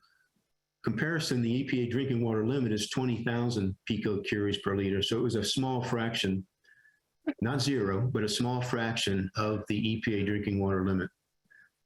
Also point out that Holtec and Entergy before them did not take credit for further dilution by the Hudson River, which is a pretty large river, both long and flow. But Entergy doesn't take credit for that. They only look at the dilution flow they provide, that approximately 10 million gallons and whatever's mixed with it. Next slide, please. The other option, the alternative I looked at, was one that's being talked about or advocated most often recently, and that's storing it on site after it's been treated before doing something else down the road. Next slide. The question associated with that is how many tanks would be needed. It depends on how big the tank is. One very large tank could hold all the water. If you had 22,000 gallon tanks, it would take 60 of them. And that's important for the next slide. Next couple. This is the offsite dose calculation manual for Indian Point that Bruce Watson mentioned. It's the Bible that controls what they do and how they do it. And their regulatory limits, they're not just desires, they're regulatory limits. If the NRC finds that they're not being met, one of those violations from the enforcement policy would determine what kind of sanction, if any, was applied. Paul Blanche, during his peer review, caught a mistake of mine that's been corrected on this slide. It has to deal with that footnote that's highlighted in yellow. Paul caught the point that I missed, that there's the offsite dose calculation manual limits the amount of tritium or amount of curies that can be stored in an outside tank to 10 curies, unless it's tritium. There is no limit if the water is all tritium. In that case, all the curies can be put in one very large tank. Otherwise, you'd have to break it into a bunch of smaller tanks to meet the 10 curie thing. But Paul caught my mistake, and fortunately, before now. Next slide, please. The reason for the 10 curie limit for outside tanks was that they can leak. They could rupture, they could overflow, they could do all kinds of things that where the water goes to places it shouldn't be. So unless you had a surrounding liner, dike, or wall, or some way to keep spilled or leaked water from reaching the environment, the ODCM limits your tritium content or your curie content to 10. That doesn't apply to tritium. You could put it all there, whether it's got a protective features or not. Next slide, please. And this is the part I had Jeff Mittman review, because I wanted to make sure I got this right. If I assume a 99% chance that tanks do not fail during their storage period, and I'm assuming a storage period of 12 to 15 years, if I assume that there's a 99% chance of the tank not failing, then below shows the chances of failure over that storage period. If you have one tank, 99% chance of not failing means you have a 1% chance of failure. If you have 10 tanks, the chance of failure is just under 10%. If you have 50 tanks, you're now approaching a 40% chance that at least one of those tanks fails during that storage period.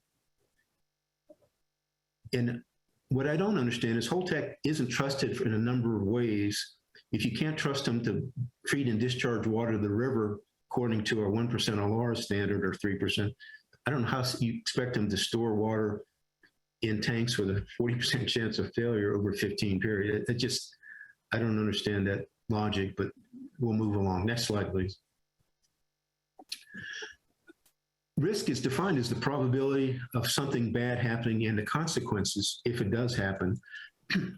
Turns out, even though the chance of failure varies between one tank and 50 tanks, the overall risk is about the same, because if one tank fails, it's a very large tank and discharges all of its contents. The fact that it's 1% chance, the risk is 13,400 gallons. 50 tanks, it's 10,500 gallons. So the risk is about the same. I need to point out that the consequences are the assumed worst case release of the entire contents of the tank, which is the least likely thing to occur. So I looked at what is the likelihood of the least likely thing happening. Next slide, please. I looked at water storage at Hanford and Fukushima. Hanford has both single-walled tanks and double-walled tanks. 38% of the single-walled tanks have leaked. Only 4% or 3.5% of the double-walled tanks have leaked. But that's still higher than the 1% failure that I assumed. At Fukushima, 6 of the first 305 tanks installed there have leaked. I had trouble finding more recent data. They talk about leaks, but they don't tell about how many tanks have leaked and how many tanks are there. So even though they had a lot of incentive to try to get it right, they came up somewhat short. And my next slide explains how some of these leaks have occurred or could occur. These are real plants in the United States in recorded history. Vermont Yankee, before they trucked it off to Idaho, they managed to overflow one of their tanks and dump 83,000 gallons of contaminated water into the Connecticut River. It took them 2 days to figure out that was happening. At Haddam Neck, 140,000 gallons leaked into the discharge canal when a truck ran into one of the storage tanks. The truck won, the tank lost. At Browns Ferry, more recently, they overflowed a condensate storage tank because the level instrumentation failed and they put more water in it than the tank was designed to hold or could hold. That happens a lot. That was a contributing factor to the May 2022 event at Indian Point, the level instrumentation for the holdup tank was inaccurate. And they tried to put too much water into a tank. This is a very abridged list. The longer list is about 6 pages long.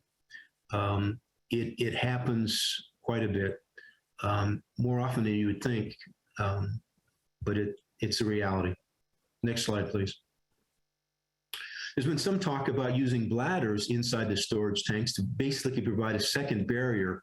Both the bladder and the tank would have to fail for the contents to leak into the environment. So the question is, how good are these bladders? Next slide, please.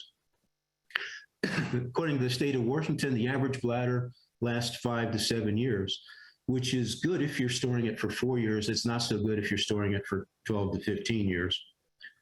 Next slide, please. And at Indian Point, it'd be looking in the rearview mirror because the condensate storage tanks at Indian Point and the primary water storage tanks originally had bladders. The bladders were removed because they failed. So bladders are a nice idea that don't work exceedingly well in practice. Next slide, please. Another question is whether you have 1 tank or 50 tanks or whatever, how many tanks, where would you put them? If you had 5 tanks and each tank was 20 foot tall, they would need diameters of nearly 24 feet in order to store the water they would need to hold. That's a pretty big footprint. Next slide, please. I used the Oak Ridge study of the natural gas pipelines. Presumably, you wouldn't want to put the tanks within the potential impact radius of a pipeline rupture. If one pipeline across the top is with that impact zone highlighted in blue, you notice at the very top of the screen, top center is the ISPC, or dry storage cast, and a parking lot slightly to its right. Next slide shows the same thing for the other pipeline. So pretty much the center of the property would not necessarily be a good place to store cask if you're worried about natural gas pipelines. Of course, a tank rupture might be able to put out the natural gas fire. Maybe that's a good thing. I don't know. Next slide, please. Another consideration, if you're putting tanks that have known to leak, you might want to be able to know when that leakage occurs. This is a slide that's difficult to read, that it shows the monitoring well locations. Most of them are located around the buildings because that's where the water was. If you build tanks in the southern clean zone, there's not many monitoring wells that would alert you to a leakage from a tank in the formerly clean zone in the south. So maybe you want to move the monitoring wells or install different monitoring wells or avoid the tank storage site risk altogether. Next slide. And then I looked at, there's 2 options, delay versus discharge. Discharge is what's being done now in the past 50, 60 years, and the on-site storage is a delay feature. If you do the discharge option, you're getting rid of about 400 curies into the Hudson River after treatment, well below the EPA drinking water standard of 20,000 pico curies per liter.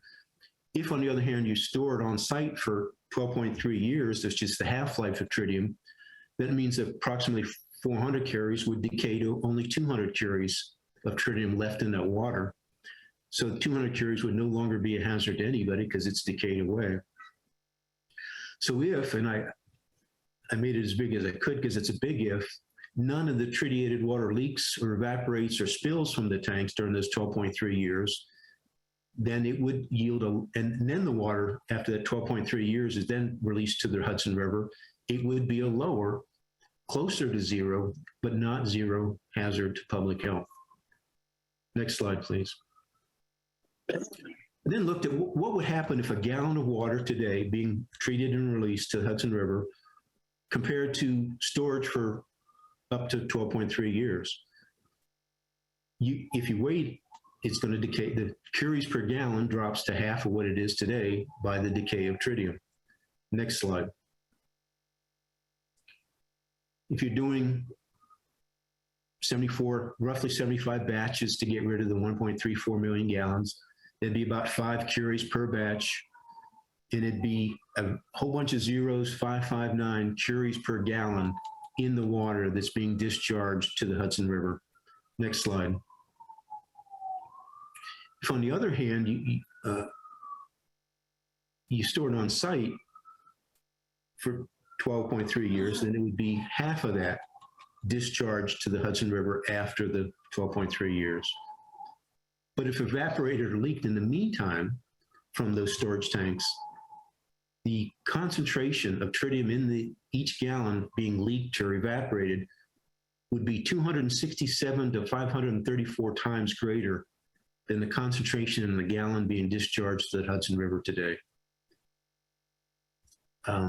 That's a big bet in my mind. If you avoid evaporation, leaks, and spills of storage on site, history does not show that that's a likely outcome. Next slide, please. If it did leak or spill from the storage tanks, the topography, as with the buildings, it'd likely migrate into the river. But it wouldn't be mixed with 80,000 gallons per minute of dilution flow, so it'd be a much more highly concentrated form of or content of tritium reaching that water. So the swimmer, the drinker, the kayaker, whatever, would not benefit from a much lower concentration. The analogy I use, however appropriate or inappropriate, is by sad experience, I can survive a bee sting. I don't know if I could survive a 267 to 534 bee stings in a short period of time. I don't attempt to try to find the answer to that question. So I think my conclusion, it is a gallon of water treated and released today poses lower risk to public health than storing it on site and hoping that it doesn't evaporate, leak, or spill during that storage period, whether it's 12.3 years or longer. That history just says that those are long odds with too much at stake to pony up the ante. Thank you. Thank you, Dave. Show, can you hear me? Tom Congdon. Any questions for Dave? Yeah, I have one, Teresa Knickerbocker. Dave, hi, how are you? You had also said with these storage tanks that they have to be ventilated, so they would vent through the top of the tank. Yes, the tanks are vented to both prevent collapse if a vacuum forms inside the tank when the water cools, or bursting if pressure gets too high inside the tank. So there's a vent that allows air in to prevent a vacuum, in air out to prevent overpressure. If it's the converse, where air is being vented out, some of that air will be tritium vapor, which is could go far and wide or fall into reservoirs, fall anywhere. Yeah. So it would be vented through the top. It's a windy day, wherever the wind takes it. It could also be distributed around the ground, I think you said at one point. Yeah, and I think that's for the February 2nd one, I looked at evaporation, which was done at 3 Mile Island, and the NCRP, the National Council on Radiation Protection, analyzed the evaporation versus treat and release to the Susquehanna River. And because of tritium falling back to the ground, tritium vapor falling back to the ground, getting into foodstuffs, drinking water, et cetera, the dose to the public from evaporation was 300 times higher than the dose to the public from discharge to the river. So it seemed like it was paying a lot for less protection. So it's not sounding like the tanks are a viable solution for us. I wouldn't, if the goal is to reduce the radiation dose to as low as achievable, that would not be the best way to do it. Unless you're very, very lucky and none of the tanks ever leak, evaporate, or spill, which even a blind squirrel finds a nut. I'm just not sure that's going to happen in this case. That's a good analogy, I guess. Thanks. Thank you, Dave. You're welcome. Richard? Hey, thanks, Tom. Hey, Dave, thanks. How you doing? Sorry, couldn't be here in person. Tried. Seems like this analysis, the critical variable here is the failure rate of the tanks. That's correct. And I think didn't you have some peer review that says the failure rate that you've used is kind of high, and that if you look at an analysis of failure rates in the industry, they should be considerably lower than 1%. Yes, but that person who made that was the anonymous peer reviewer. was unaware of the leaks at Vermont Yankee, St. Lucie, Browns Ferry, had no awareness of any of those leaks. Did not even know of a leak that occurred in February of 2009 at Unit 2 of Indian Point, where the leak rate was 14,000 gallons per day. Did not know about that. So, and that's why I had Jeff Mittman, who is a risk analyst, who looks at events, looks at history, gave me a thumbs up, where the other person used a different finger. Right. I was going to say, is there any actual data on this that you've looked at? No, after that first comment that I went back and looked at the Nuclear Regulatory Commission and other websites. The Nuclear Regulatory Commission has initiating rates on fires, broken pipes, mispositioned valves, etc., but not on storage tanks. Right. You might find some. I mean, I used to do risk assessment of oil facilities and gas facilities. I did find it for the American Petroleum Institute does have a failure rate for petroleum tanks, but I wasn't sure. I was fearful of doing the apples and oranges thing, water versus petroleum. Right. Well, talking about that, the Hanford tanks really aren't. I mean, the Hanford waste is pretty corrosive, right? So that's really not a good. And the tank, most of those single wall tanks are very old. So the tanks at Hanford aren't really comparable, right? Well, they're very old, but they didn't wait until now to leak. They began leak shortly after they were. I mean, the service life, the type of the waste and the service life is important, right? Yes. Yes. So the last thing, go ahead. I'm sorry. The last thing I want to ask you really is, obviously Indian Point had a lot of tanks on the site, right? The condensate storage tank, other tanks. Are there no tanks around that we could repurpose for the purpose of storing this water? The condensate storage tanks, I believe, were about 600,000 gallons each capacity. So even in the unit 2, the northern tank, I can't remember which unit it was, it's been removed. So it's no longer available. The other tank has not yet been removed.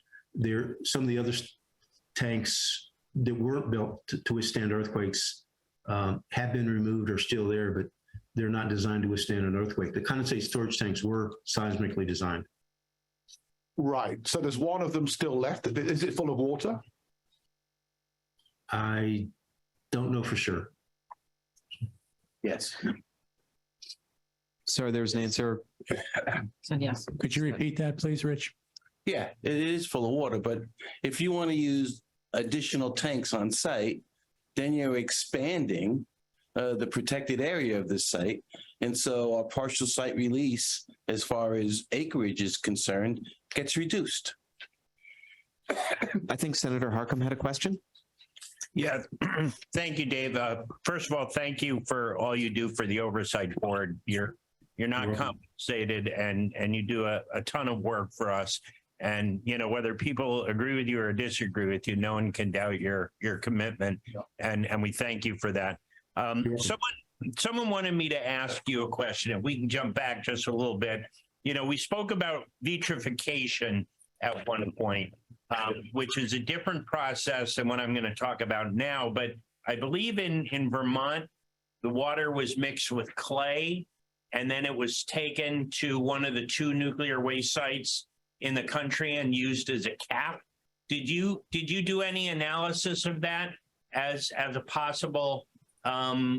You know, it was certainly done once. Do you think it's viable, or is it safe? That was, I did look at that for the February 2nd DOB presentation. And my understanding was the concept was to transport the water to Idaho and then mix it with clay and bury it in Idaho. And it was like 47 million pounds of radioactive mud that was developed. In order to get the water there, they being the owner, had to get the NRC's permission, because federal regulations don't allow you to transport water because of the risk of an accident en route. But they did get the NRC approved the exemption from the regulation, assuming that no accidents could occur, which is a tenuous assumption. I'm not sure I'd bet money, particularly the number of shipments they had. It was like 2 million gallons of water. Right. So the mud concoction was not done on site. It was the issue of trucking thousands of truckloads of water. You see, I think it was rail shipments, but yeah, it took a lot of rail shipments to get it out to Idaho. Yeah, Senator, We trust CSX so much. Senator, Vermont Yankee has a rail spur at the site, I believe, and that is not the case at Holtec, but NRC is here. Do you want to speak at all to the exemptions that were provided to Vermont Yankee, or can you? I can speak in general terms. Yes, we did issue an exemption. I think the most recent one was up to 2 million gallons. It's shipped by rail, and it is shipped water. Our analysis showed that if the water was to leak from a tank car, the safety significance would be very low in the dose consequence, but you would know about it. But the point is that they're shipping the water to Idaho. It's a semi-arid facility, so we have an exemption for that. We also have what's called an 20.202 alternative disposal criteria we use, which we analyze the dose not only from the material that's disposed of, but also the effect on the doses to the workers that do that kind of work. And we also approve that for the transport of the water and the disposal of the water. The Idaho site is really a wreck or landfill facility.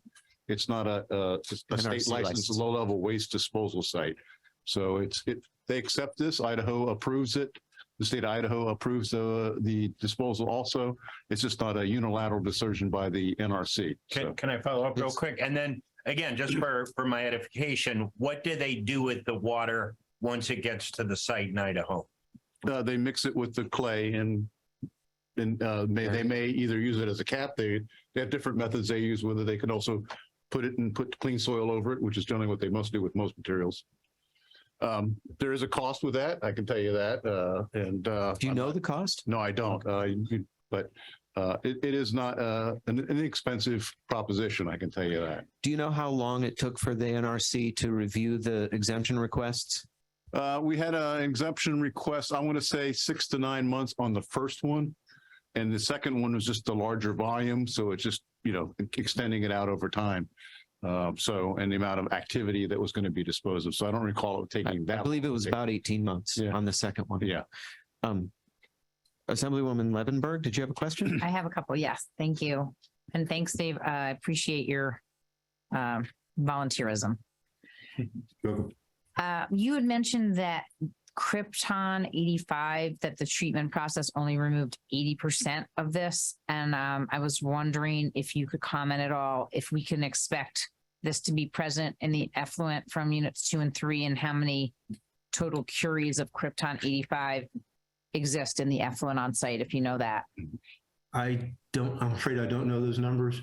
One of the similar, but not exactly the same as tritium. Krypton 85 is a noble gas, and it's kind of difficult to filter out.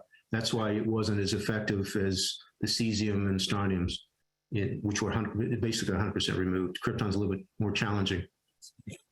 But we don't know, and maybe, I don't know if the health person can comment on what the health and environmental impacts are of the Krypton 85 not getting all completely filtered out.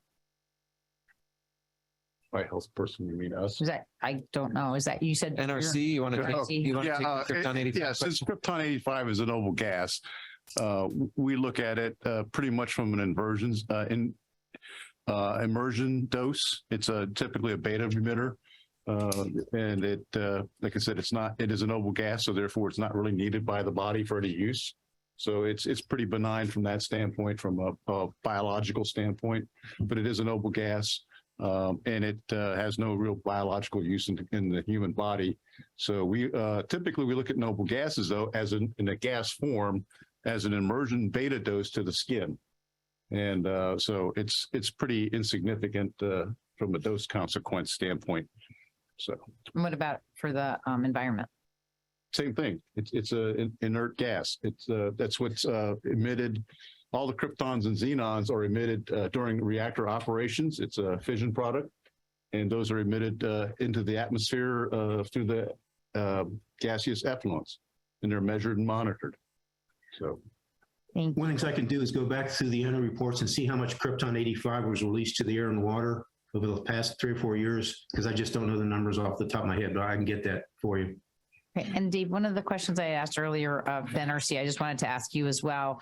Do you think that there's a difference between the effluent that was released as part of the normal operations as compared to what would be released from the spent fuel pool from units 2 and 3? I would agree with Bruce Watson. I think it was Bruce Watson that answered that question. It's pretty much the same water. He also pointed out that because of the time span, that some of the rare activities decayed over that period of time. So it's the same type of water, just with less radioactive content. The one, you also asked a follow-up question about the non-radiological content. Because sometimes decommissioning involves chemical flushing of tanks and other equipment, there can be some non-radiological chemical elements in the water that are dealt with separately. But I mainly focus on the radioactive content. Excuse me. Oh, go ahead. I'm sorry. Yeah. Yep. Did you want to follow up on that? No, I had a separate question Okay. I'd like to ask Dave. Okay, just had 2 more. So the, one of the peer reviewers had said the entire evaluation rests on the assumption that the quantity of tritium that needs to be discharged is 400 curies. How can we be confident in this assumption? Can you comment on it? Yeah, that was Jeff Mittman's comment. I remember that. I took it on Rich Baroni's slide from April 27th. Some confidence I have that that's in the ballpark is it's consistent with what was treated from various volumes in the past. 459,000 gallons were discharged from the Unit 1 spent fuel pool, and the curie content was in it. So I have no reason to doubt it based on past experience, but I wouldn't swear on the Bible that 400 was the right number. But I think I have no reason to doubt that it's not in that ballpark. Okay. Thank you. Thank you. I have a quick follow-up question. Yes, Jim. You just mentioned the non-radiological items that might be left over in the water. Was there any review, or do you have any thoughts on PFAS and whether or not that would be filtered out of the water before it's discharged into the Hudson? I know that wouldn't be an NRC issue, but PFAS is certainly something we're very concerned about in New York State. To be honest, I'm a one-trick pony. I've looked at the radioactive side. I just don't really could even pretend to be an expert on this. So I just don't know one way or the other. Sorry. But that's something we should study, I assume, right? Jim, we're going to, in the next presentation, talk about the DOH sampling protocol, and I think we can get into that a little bit. Great. In fact, if there are no other questions for Dave, perhaps we should. I'm sorry, Bruce Watson had a question. Yeah, I really liked your presentation, David. Really appreciate it. The one question I have is if you're looking at storage of water in tanks or long-term, I know there's some ASME codes and other requirements for doing weld inspections and inspecting the tanks for leaks. I know during an operating plant, when the refueling water tank is emptied and the water's in the refueling pool, the operating plant normally does the in-service inspection, weld checks of the tank during that time period. So if you have, X number of tanks, I don't know if you looked at the time period for those requirements for doing tank inspections and weld inspections, and would that possibly, I don't know if you looked at it, but, it could possibly require you to have extra tanks to transfer water around while you inspect another tank, which would also eat up that footprint of that from the partial site release. So That's a good question. It's just something to ponder. I haven't looked at that. I did look at the various requirements for the SME and American Society of Mechanical Engineer and other standards. Some states have standards for tanks in their states. I didn't look at it from the aspect of would that require you to change how many tanks you had in order to meet those requirements. It's a good question. I'll do some follow-up. I just hadn't looked at it. Yeah, thank you. Senator? Thank you. Very quickly, I just want to follow up on what the deputy supervisor was saying about the other elements. And you don't have to answer me now, but maybe in the DOH presentation or the DEC presentation, are those other elements, the non-radiologicals covered in the Speedies permit where we know the radiologicals are not? But again, you can wait till your report or you can answer now. Thanks. Quick address. Thank you. I can answer now. Kelly Turturro from DEC. So Senator, as part of our Speedies renewal process, those are all things that we're looking at in terms of the non-radiological components, in addition to what Alex will present in terms of our sampling for all the speediest permit limits, as well as the EPA priority pollutants. And just while I have the floor, if I could respond to the PFC question. I know Assemblywoman Levenberg asked the same question. That is something that we are also looking at through our speediest permit renewal process. Thank you. Excellent. Thank you. Mayor? Thank you, Tom. We have discussed this several times at at the DOB meetings about the tanks on the property. I've had conversations with our village board. I've had conversations also with our building inspector, Dan Stewart. Our trustee Dan Stewart is here this evening. I think we are taking that off of the table. There will be no tanks stored there. We're talking about, all we hear about is the gas pipeline. During the operation of the plant, we've heard earthquake possibilities. For anyone to even think, and the people that even have said this before about the gas pipeline, the earthquake, the Ramapo fault, to even suggest that is ludicrous. And I'm just shocked that the same people that beat that drum actually would recommend something like that. So I will tell you, the Village of Buchanan will not at all ever issue a permit for any tanks. So as of this evening, you can take that off of the checklist. Thank you. Thank you. So moving on to the next item on the agenda. Thank you, Dave. Alex Damiani is here from the New York State Department of Health. As we discussed at the April meeting, based on the state's assessment of the Holtec plan to discharge to the river, we've talked about the DOB role in looking at how we can fill what we can recognize as potential oversight gaps within jurisdictional limitations. And one thing that came through, and I think some folks have commented on that among the DOB and from community, is a concern about what is actually in the water and how we can be sure, Holtec's reports or Holtec sampling is accurate. And so given that we've had for some time a Department of Health surveillance program where there have been split samples taken at the site and at environmental locations on the river, we felt that there was an opportunity to really ramp that up. And we've talked about a new sampling protocol that would basically, really enhance what has been done in the past. And DOH and DEC have together worked on developing such a protocol, and Holtec has voluntarily agreed to provide for split sampling. And so to present where we are on that assignment, Alex is going to take this part. So Alex. Thank you. Thank you. Thank you. I'm Alex Damiani with the New York State Department of Health. Speak up, Alex. Sure. Sure. I'm Alex Damiani with the New York State Department of Health, and I want to go over the independent sampling protocol that we have. If you could do the next slide, Tom. So thanks to Kelly, we did enter into an agreement with Holtec that will outline a protocol for sampling both radiological and non-radiological effluents from the Indian Point facility. Next slide, please. So what are we going to sample? That's kind of the first question, right? So looking at what effluents we are going to sample, we are going to take 2 samples from both Unit 2 and 3 spent fuel pools, Unit 2 and 3 reactor cavities, and Unit 2 and 3 refueling water storage tanks. Now, this is in addition to the routine surveillance we do as well, right? So that at the site discharge canal, the Roseton control, and we do a Verplank marina collection as well. So those ones will still remain. Next slide, please. So how will the sampling occur? Well, the effluent will get treated and it will be transferred to the liquid waste processing system, and there it will be processed before it is sent to the discharge canal, right? So what we will be doing is we will be taking a sample at that point after it's been processed.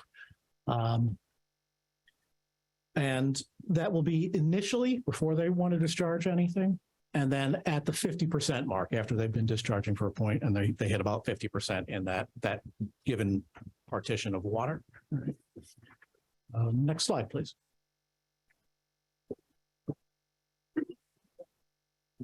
So how is this going to be taken? Well, we will go on site. We will observe the whole tech staff actually take the sample using their equipment. We will get a sample. They will have a sample. Our sample will go to our labs, Wadsworth Labs in the State Health Department. There you have a commercial lab that they use for their service. Both labs go through very similar EPA-approved protocols for testing most of these things. And Holtec has agreed to wait no more than 12 business days from the time we get that sample to the time we get results. It takes us 1 to 2 weeks to get results for most everything. A few things do take longer, and I'll mention that on the next slide if we can go there. So what are we looking at? That's kind of the critical stuff, right? What are we actually testing? So tritium, straightforward, we do that generally. Gross alpha, beta. Strontium 89 and 90, those ones take longer, and they take 1 to 3 months to get accurate results for. We're doing an in-growth count on yttrium 90 actually for that. And we'll also do gamma spectroscopy. So the tritium, the gross alpha, beta, and the gamma spec are generally done within 7 to 10 days. It's a very typical turnaround time. And I think we list, yeah, we do have in the footnote here, we do have the list of the EPA methodologies if you're interested. Those are all published on the EPA website. Right, and next slide, please. Okay, and Kelly can slap me if I get anything wrong here. So as far as the non-RAD component, DEC will use a contract lab, and these are the list of the items. The EPA priority pollutant list there is a big, long list. It's not shown here on this page. It's 126 different chemicals that are done through mass spec typically there. But the PCBs, the total suspended solids, the boron, and the oil and grease components are pretty standard. I think standard elements of most species. So maybe not the borons usually. So this will be a separate analysis. So there will be two separate reports, one for the RAD component and one for the non-RAD component. That I think I would open up for any questions. Thank you, Alex. And Alex and Kelly, one of you, is this where the PFAS is going to be tested in this slide? So we're looking at the PFAS requirements through our Speedies renewal process. So in the EPA priority pollutants, is PFAS not among those? No, I don't believe so. Okay. So how will we get PFAS analyzed? So that's something that we will do through the renewal process. We would require something like that to be sampled. But again, that's still something that we're working through the process on, and we'll be having discussions with Holtec on. Got it. Thank you. Is that helpful to Jim and Assemblywoman Levenberg? Would it be sampled before a discharge in September? Or are we talking about a renewal sometime after? Or can we add it to the split sample testing? We can certainly take a look at doing that. Okay. I can talk to our technical team about that, certainly. Thanks. Thank you. Other questions for Alex or Kelly? I guess, is the Krypton 85 also part of that, or that's not? Krypton 85 would most likely not remain in the water samples that we're taking. It is a noble gas, so it's most likely not going to be something we would be able to measure there. Typically, you would measure that at the point of generation. That would really be it. It's going to go up in the air pretty quickly. So from the slide Dave presented on Krypton showing the previous analysis, I believe that was of the spent fuel pool 1 that showed 80% removal of Krypton. That was based on, and maybe this is a question for Dave, that was based on the analysis of that pool water and report to the NRC by Entergy at that time. Is that correct? This is Dave Lockbaum. That is correct, yes. Thank you. Any other questions? Excellent. Well, thank you all very much. I really think it's important to get to the Holtec operational update. We've unfortunately not provided a verbal update on state oversight We have been providing written briefs on the state oversight, and it's included as part of this slide deck. There are a number of activities the state agencies have been performing, and we're really pleased with how the resident inspector is working out, who's on site, attending, whole tech meetings, eyes and ears on the site daily. And we really appreciate that. I don't mean to disrespect you or any of the agency work that's gone into the oversight work, but I think in the interest of time, we want to move to whole tech to get us back on schedule. We do have a hard stop tonight. So with that, I'm going to skip over the state agency oversight updates and go right to Rich Baroni for a whole tech operational update. Rich. Thanks, Tom. Next slide, please. So the agenda here I'll follow is we'll talk about the dry fuel project, which incorporates our SFSI pad status, the Unit 2 spent fuel pool status, and the status of our high lift crane. We'll talk about discharge discussion, the split sample MOU, we already covered that. We'll talk about vessel segmentation at Units 2 and 3, NRC inspections and activities. I did note the violation that Mr. Dimitriadis talked about, but we can discuss that further if you'd like, and our recent safety record. Next slide. So from the independent spent fuel storage installation, which is our SFSI pad, that construction has been completed as previously noted. 127 casks are needed for the Units 2 and 3 spent fuel systems, and they will be stored on the pads. Since the last oversight board meeting, the vehicle barrier wall installation is in progress. The security support structure is in progress. An additional fence line installation is in progress. And prior to September 21, which is the next DOB, all construction activities will be completed. So the next slide is intended to provide an overview of the construction in progress. So we'll go through that real quick. So there's a new security building being built. The EEC was the Energy Education Center that was used to educate the public back in the day. We had to demo some of the structure on that to accommodate the vehicle barrier wall. The vehicle barrier wall is also being installed along with the additional fence line. All this should wrap up, like I said, in the September timeframe. Next slide. Excuse me. For the Unit 2 spent fuel pool, the defuel status, as I've reported previously, is complete. 896 Unit 2 fuel assemblies and 28 casks are located on the SFSI pad. Since the last oversight board meeting, Unit 2 non-fuel material was transported to the SFSI pad using a high safe canister, and the spent fuel racks, 12 in total, are being cleaned as we speak. Projected activities through September 21 will complete the cleaning of the spent fuel racks. We remove them and then we'll transport them to our waste facility in Texas. Going to Unit 3 spent fuel pool activities. Excuse me. And the high lift. The high lift is the lifting device. We've completed the site acceptance test, and that was observed by the NRC. We have also trained operators and performed dry runs of the equipment. And the VCT is the vertical cask transporter. The high track is the cask that will be moved, that'll contain the fuel. And we've completed the high lift training. NRC also observed the dry run of the system this week, and that was satisfactory. Projected activities through the next DOB meeting. We will commence Unit 3's fuel offload on June 19th, which is Monday. And we'll have the fuel offload completed by the end of November.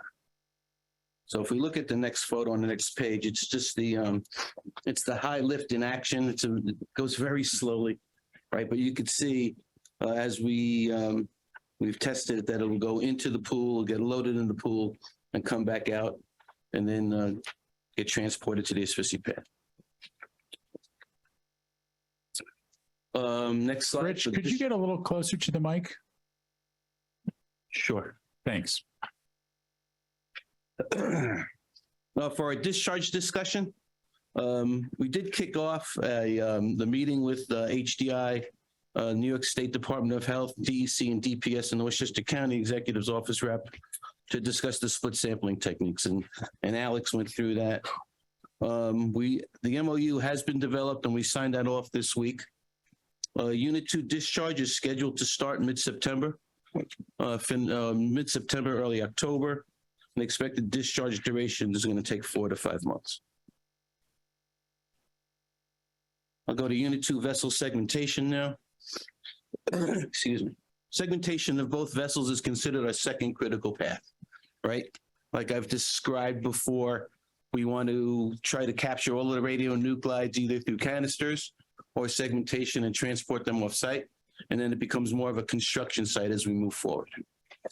So since the last oversight board meeting at Unit 2, steam generator primary inlet and outlet piping is being prepped to support chemical cleaning. We're actually going to chemically clean the steam generator tubes in Unit 2 and Unit 3. For the next DOB meeting, we'll complete the steam generator primary preps for cleaning, and that cleaning activity will start in November. We'll start the equipment setup to support segmentation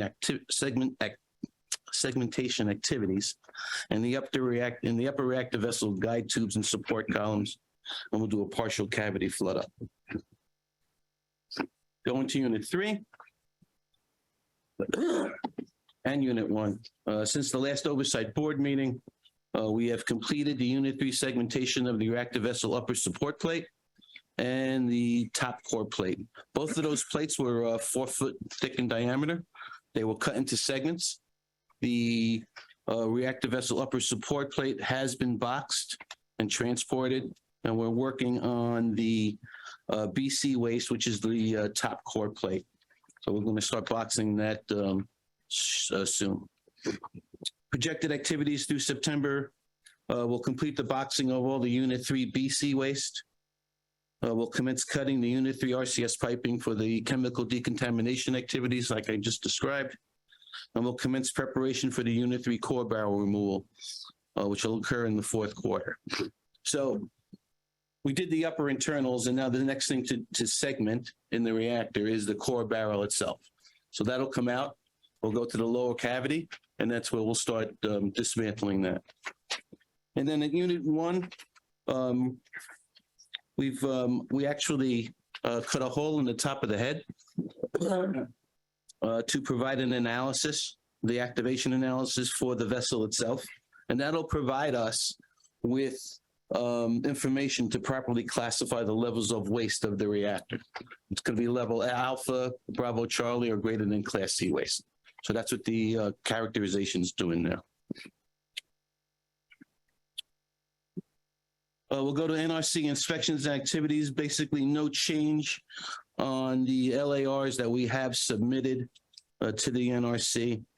I will say on the permanently defueled emergency plan, I've said this before, with the condition of the fuel in the plant right now, right, we will, if we would enter the emergency plan, we would not require either sheltering in place or evacuation. That's the energy that's left in the fuel. It doesn't even drive us to those two extreme functions in the emergency plan. And then on the bottom, you could see how we have our upcoming NRC inspections. A lot of these are done by Catherine. We completed the asphyxia dry run this week. Fire protection, rad waste, and financial assurance inspection was done this week. Next week, the NRC will be in to watch the initial loading of the cask. And then we'll do our REMP and RETS and D-plan inspection in July, asphyxia inspection in July, and QA safety culture inspection in August. Excuse me.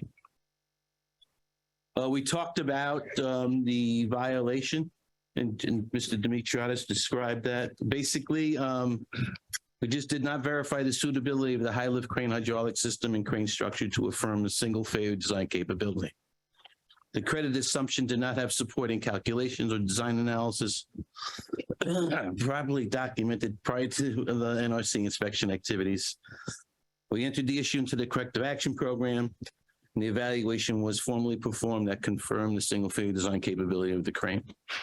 The NRC inspection and evaluation was then completed satisfactory. I'll wrap up with a safety discussion. I want you to know that we have safety discussions every single day. We have union-driven safety meetings on a monthly basis, so we take safety very seriously. Since the last DOB, we've had 2 first aids. One where a worker sprained his ankle while working on the 95 foot of the union containment building, stepped over a barrier, twisted his ankle. That resulted in a first aid to his ankle. And then we had a supplemental worker drop a warehouse material on their foot. Mishandled the device itself. So those were 2 first aids. With regards to dose year to date at Unit 2, our goal for employee dose is 58.2 rem. And year to date, we're at 31.9. And at Indian Point 3, you can see our goal is 167 with a year to date 12.67.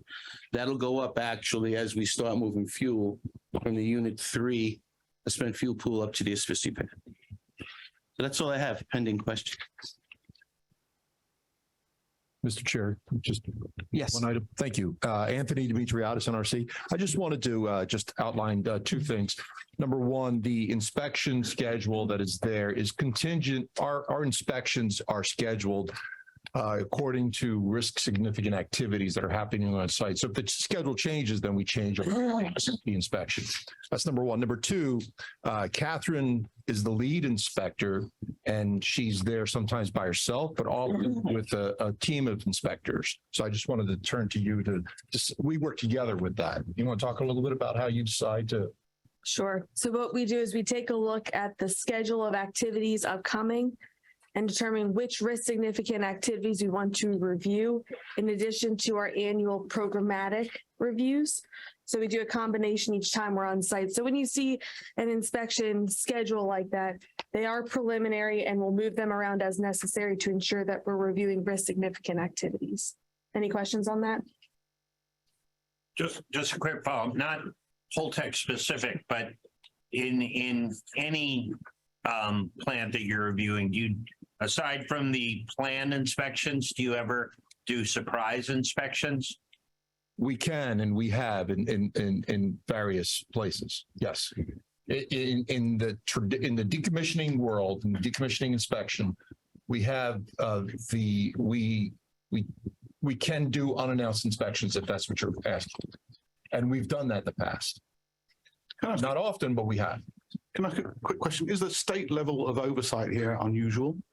Sorry? Is the state level of oversight here unusual? State level? Yeah, let me answer it. Yes, this is Bruce Watson. States can do what they really want to do. I don't know that I would call it overreaching or anything like that. They have the right to do what they want to do. But, you know, at various sites, we've had significant, even more state presence. At certain sites, Maine Yankee generally had a 3-man, the state of Maine had a 3-man team at Maine Yankee for pretty much the duration of the decommissioning. There's been other inspectors that show up from time to time at the various sites from various states, just showing an interest in knowing what's going on, and also, you know, looking at things from their perspective. So it's not unusual to have state involvement, maybe not necessarily having a resident inspector, but we are talking 3 units here. We're not just talking, you know, a single unit.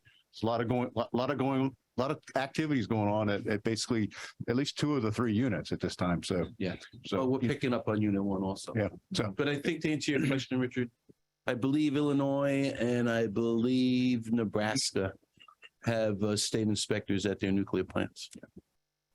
yep. I know Illinois will be there periodically, just like we do at. Yep. You guys can say we're top of the list.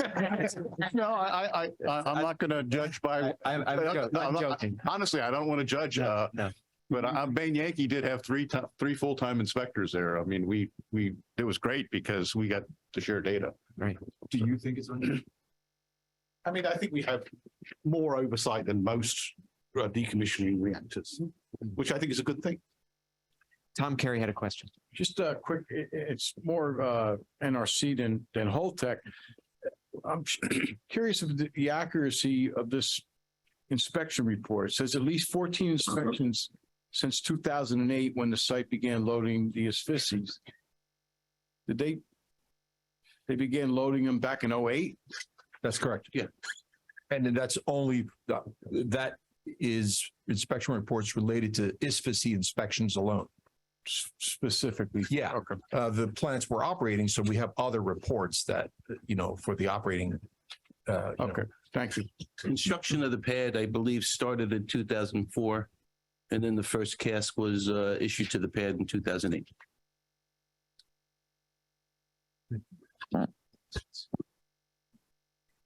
Just quickly on page, this is Dana Levenberg, on page 8, you had mentioned the MOU was developed and under review. Is that the MOU for Split sampling. the split sampling? Okay. And is that a public document? Is that available to the public?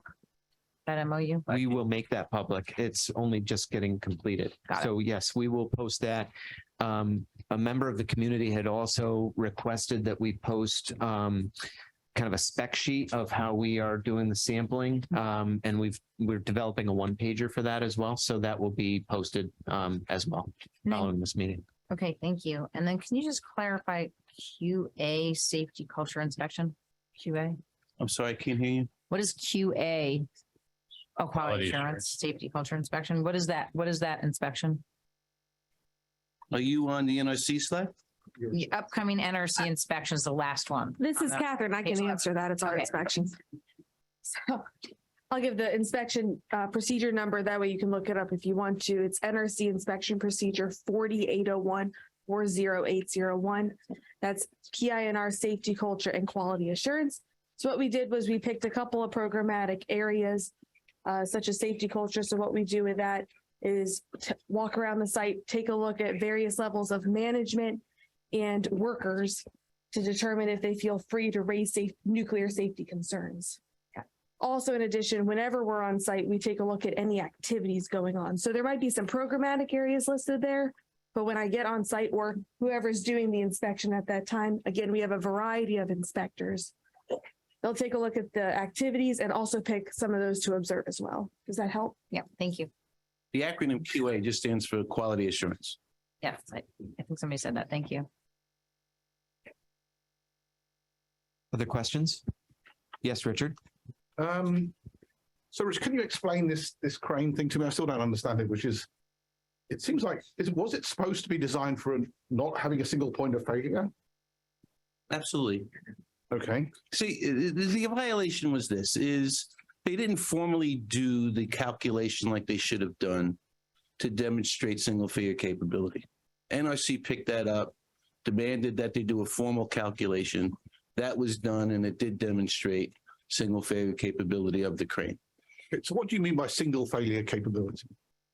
Actually, it looks at the strands, the strands on the high lift. I think there are 64, and I think the analysis determines that you could actually fail 32 strands. Don't quote me on the numbers exactly, and still not have a disruption, or you could still safely secure the cask. I can get you the exact numbers, but I think it's 64 and 32. All right, that's helpful. Thank you for that clarification. So now I just want to get to so if I heard right, you've pushed the schedule back. Is that correct? Push the schedule back. I think Dave said the discharges for some of the later. No, we always said it was September. What I wanted to do, and I explained There was this an August in there at one point. I'm sorry? I'm sorry to interrupt. There was an August in there at one point. Previous so, and I explained this to Assemblywoman Levenberg and Senator Harkin yesterday. The only intent to do an earlier semi or partial discharge of the Unit 2 pool was to clean off some of the boric acid that plates out on the stainless steel liner. We use boric acid to control reactivity in the pool itself. Just wanted to get a head start on the cleaning. That was the only intent. There were some other dates that you mentioned earlier when when Dave was presenting? Yes. Said something about 2026 and 20. Right. It says Unit 2 reactor cavity, August 2, 2025. Yeah. Those are the other discharges. So April 2024. Dave said those had slipped back. Well, Is that not right? Richard, what are you looking we at? can look at Dave Lockbaum. Slide 8 of Dave's presentation. You're looking at Dave's slides? Yes. And you said he got the information from you, if I'm not mistaken. What page are you on again, Richard? It's slide 8 of Dave's presentation. Okay, so slide 8. Yeah. The spent fuel pool is September of 2023 for unit 2. But he Let's go said to unit 3 spent fuel pool. That would be ready probably May, but June of 2024. right. Now, he said those dates have slipped back though, but Yeah. is that not correct? He did say that. They slip back? No, He said just for a clarification. 2026 and 2027. Just A little for a confusing. clarification for the record, I think Dave was speaking about the reactor cavity items, unit 2 reactor cavity, unit 3 reactor cavity. Okay. They're not the spent fuel pools because Okay. we rescheduled some of the segmentation work All right. that drives those dates later. Okay. So the schedule has slipped on the reactor cavity. It's been rescheduled. The end date hasn't slipped. Oh, okay. So I just want to be very clear on this because it's kind of confusing, right? So what you're saying is some of the arrangement of the work during the decommissioning has changed. Yeah. Gone back in time. We've rescheduled. We look at lessons learned and how we could do things better. And there's always a dynamic in any schedule, especially when you're decommissioning a unit. Okay, but you still expect to finish within the original time period, is that? Yes. And so, and how are you doing on budget? And how what? How are you doing on budget? We had a financial discussion this week. And if you look at the budget line, I can get you the numbers, but we're within our budget. Okay. So if I remember rightly, you had plenty of headroom. If you met your budget projections, you had plenty of headroom in the decommissioning trust fund. Is that right? There was a question there. I didn't get it. Yeah, I said, is it correct that as long as you hit budget, basically there's plenty of money in the decommissioning trust fund. Is that right? That's correct. So what I don't understand is why there was this rumor that, or I think you stated to the press, which that if we put tanks on the site, it could push the schedule back or force workers to be laid off. We said if we cannot discharge to the river, right, we would have to potentially reschedule our work, which would potentially require layoffs of individuals. Because in the sequence of work for decommissioning gets changed. Right, but you said you just changed the sequence of work. You said that's something that you do routinely. We changed the sequence of segmentation, right, to be more efficient with the people that we have on site right now. It's still allowed to discharge. But if you change the game plan that we've all agreed upon in 2017 or whenever the joint proposal was signed by Riverkeeper and everybody else, well, hold on. Let's stay with the game plan. Well, so you stay with the game plan, it's 12 to 15 years. Right. If we want to stop discharge, which was part of the game plan, then that's going to have an overall effect on the schedule. We can pick out the game plan is definitely 12 to 15 years. We don't believe that we signed an agreement that said discharges of tritium to the. Well, you should read the agreement. When's the last time you read the joint proposal? I read it actually. Yeah, well, you should keep reading it again. And I read it when we signed it.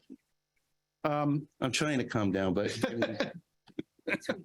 so Catherine's telling me. So, but what you're saying is, just to be clear, there isn't a shortage of money. Like you could afford to, if it was required to draw on the decommissioning trust fund to store on site, you could afford to do that, right? Rich, if you want to have a financial discussion, I'll get the right financial people to come to the next meeting, or we can have it offline. Let's have it offline. Okay. Just to follow up on that point, if I may, just on finance in general, not the finances today, but I think Assembly Member Galiff, before she left, had required that we do a regular reporting at these meetings. I know the documents may have been posted, but I think a periodic reporting to the Oversight Board, I think would be beneficial for the public. That's a good reminder, and she did request that, and I think we can accommodate that. Hold on, let me say one thing. Yeah, please. The NRC does require us to review the financials once a year. Right. We just did that in March. Publicly filed information, and why don't you talk about that publicly filed report? Because I think that. Right. We just filed that in March. We just had the NRC discussion this past week. Right. On our do you want to financials. talk about, the balances and any. I don't have the numbers in front of me. But okay, you don't have the numbers in front of you. We can make. That's a public. Are you saying that there's public numbers? document? Are there valid? Oh, absolutely. And were there market losses to the decommissioning trust fund? Absolutely. This, Okay. 2022, So I they were think, market. you know, loss. one of the issues, Richard, is, you know, the decommissioning trust fund is not a static No, I understand. thing, right? So when you talk about headroom on a 10 to 15-year project that is subject to some market volatility, there is risk. Absolutely. Okay. I mean, there's risk on both ends, as far as I can tell, which is there's Yeah, risk on budget and there's risk on funding. Correct. So let me just go to my final question, really, which is, you know, you guys handle some of the most dangerous waste in the world, right? Absolutely. And you do it safely. Absolutely. And so could you handle this tritiated water safely if you had to store it on site? We are handling it safely right now with the Right. discharge to the If river. you had to store it for 12 years, could you do it safely? If I had to store it, like I said, right, we would be expanding our protected area, which further lessens the partial release that we would do at the end of the time. Right, but you're not answering my question. Can you answer my question? Your question is, can I store it safely? Yes. That's a hypothetical. I can't answer a hypothetical question. Well, let me ask you another hypothetical. Can you store the I could tell you right now, I could discharge it. fuel rods on site for the next 20 years? I can tell you I could discharge it safely. Let me That's what our game. let me just perhaps pose a different question and to Richard. Do you trust Holtec to store it safely on site? I mean, I think with adequate oversight from the state, yes. Okay, I do have to comment again. As I have said before, I'm hoping this is our last discussion this evening about storing the water in tanks on the property. The Village of Buchanan will not issue any permits which are needed to store that water. It is not a viable option. Speaking to Dave Lockbaum, an independent expert, what concerns me is the potential failure. And that'll be, holy cow, if that ever happens, oh my God, Richard, you'll be doing like a handstand all over the property. Number one, the failure. Number two, everyone's concerned. It gets vented, and that could possibly be airborne. How would that be? So, you know what? And another thing I have a huge issue with, and I have to say this, is that everybody has suddenly become a nuclear whatever expert, and they're always telling the Village of Buchanan what their thoughts are, what their desires are. So this evening, I'm telling you what the Village of Buchanan will not be issuing a permit for those huge water tanks. So that's it. That's it. So if you want to figure out whatever, then that's fine. So that's off the table. I thought I made myself pretty clear Can I ask you a before. question, Teresa? Sure. Has the village board voted on that? We don't have to vote on that. Well, there's nothing proposed to them. No, I'm just saying that is there some sort of village Do you ordinance? that want says to bring such that a- for a vote so we can I'm totally just saying, I close don't quite that understand chapter? How there's a lot How of can- people. It's in the- not a viable solution. There's a lot of Do people in the you room. understand that that becomes airborne? Or could it be spread out through the property? Teresa, I'm more than happy to have a discussion with you. I am about this looking to offline. finally, eventually, I hope to God I'm still alive 12 to 15 years from now. I would like to see that property restored. Yes. I don't know. You know, there's all different kinds of things. My crystal ball is broken right now. I don't know what the future holds. But if we're going to do things to hurt the property further, then what are we doing? And it was always about it was the safe decommissioning, the prompt decommissioning. We've had these conversations, and also the final restoration. This is very important to the Village of Buchanan, but not only what goes on that property. We do understand what goes on that property over there, what happens there, not only affects the Village of Buchanan, we get it. It affects everyone. So we kind of need to work together and have not people telling us what to do, and we need to be able to communicate.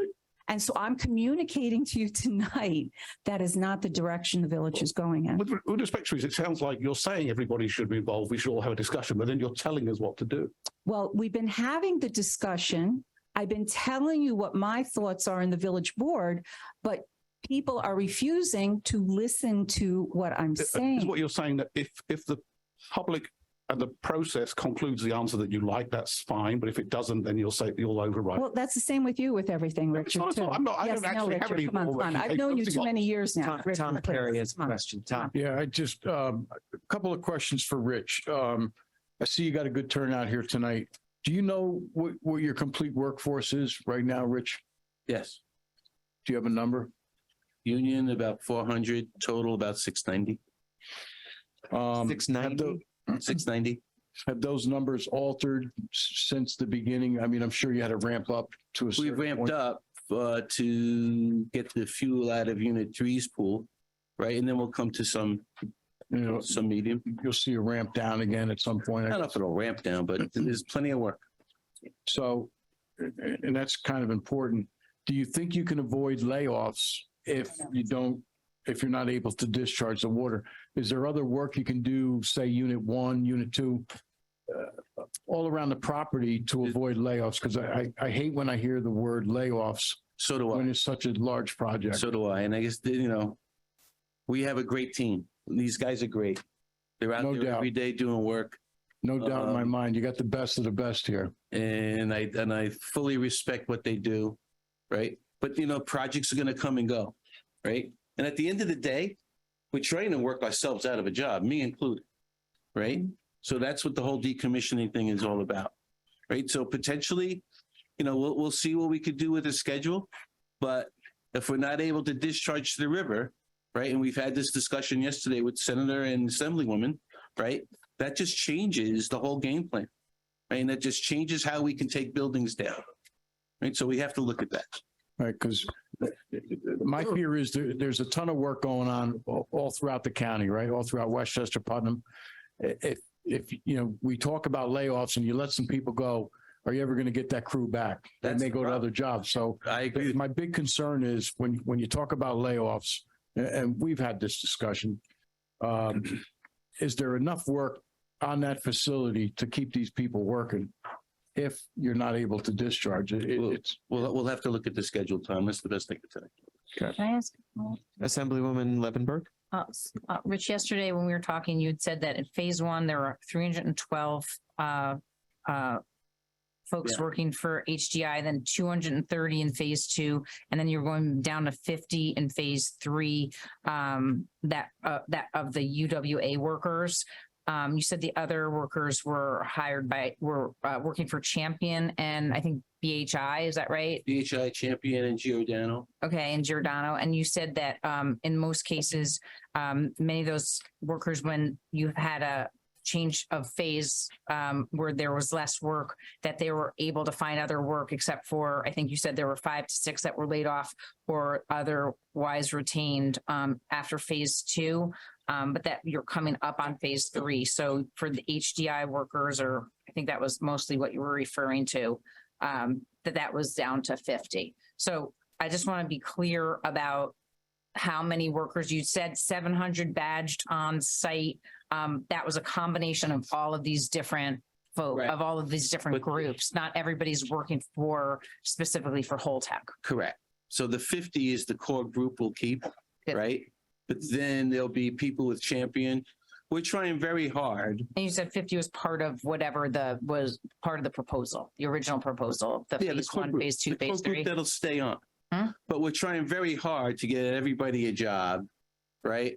Once we get on fuel on pad protected, right? Because at that point in time, once we get the PDEP approved, right? And we're allowed to just operate as the asphyxia only, right?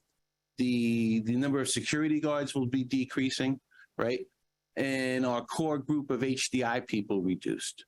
But what we're trying to do is the UWA contract expires once we get to fuel on pad protected.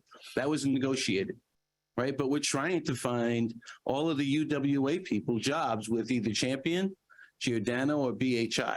And I think we've done a pretty good job of that, right? I think there's only like 5 people left that we're trying to get jobs for. But again, not all of those jobs are with you with this particular site. So some of those jobs with Champion and BHI there, where you're getting jobs for other folks, it's not necessarily on site here. They could be getting jobs at other Champion jobs. Like Tom said, right, there's Right. work all around the county, right? Correct. So Okay. Just even the want to be IBEW is clear. helping, no, not even, I'm sorry.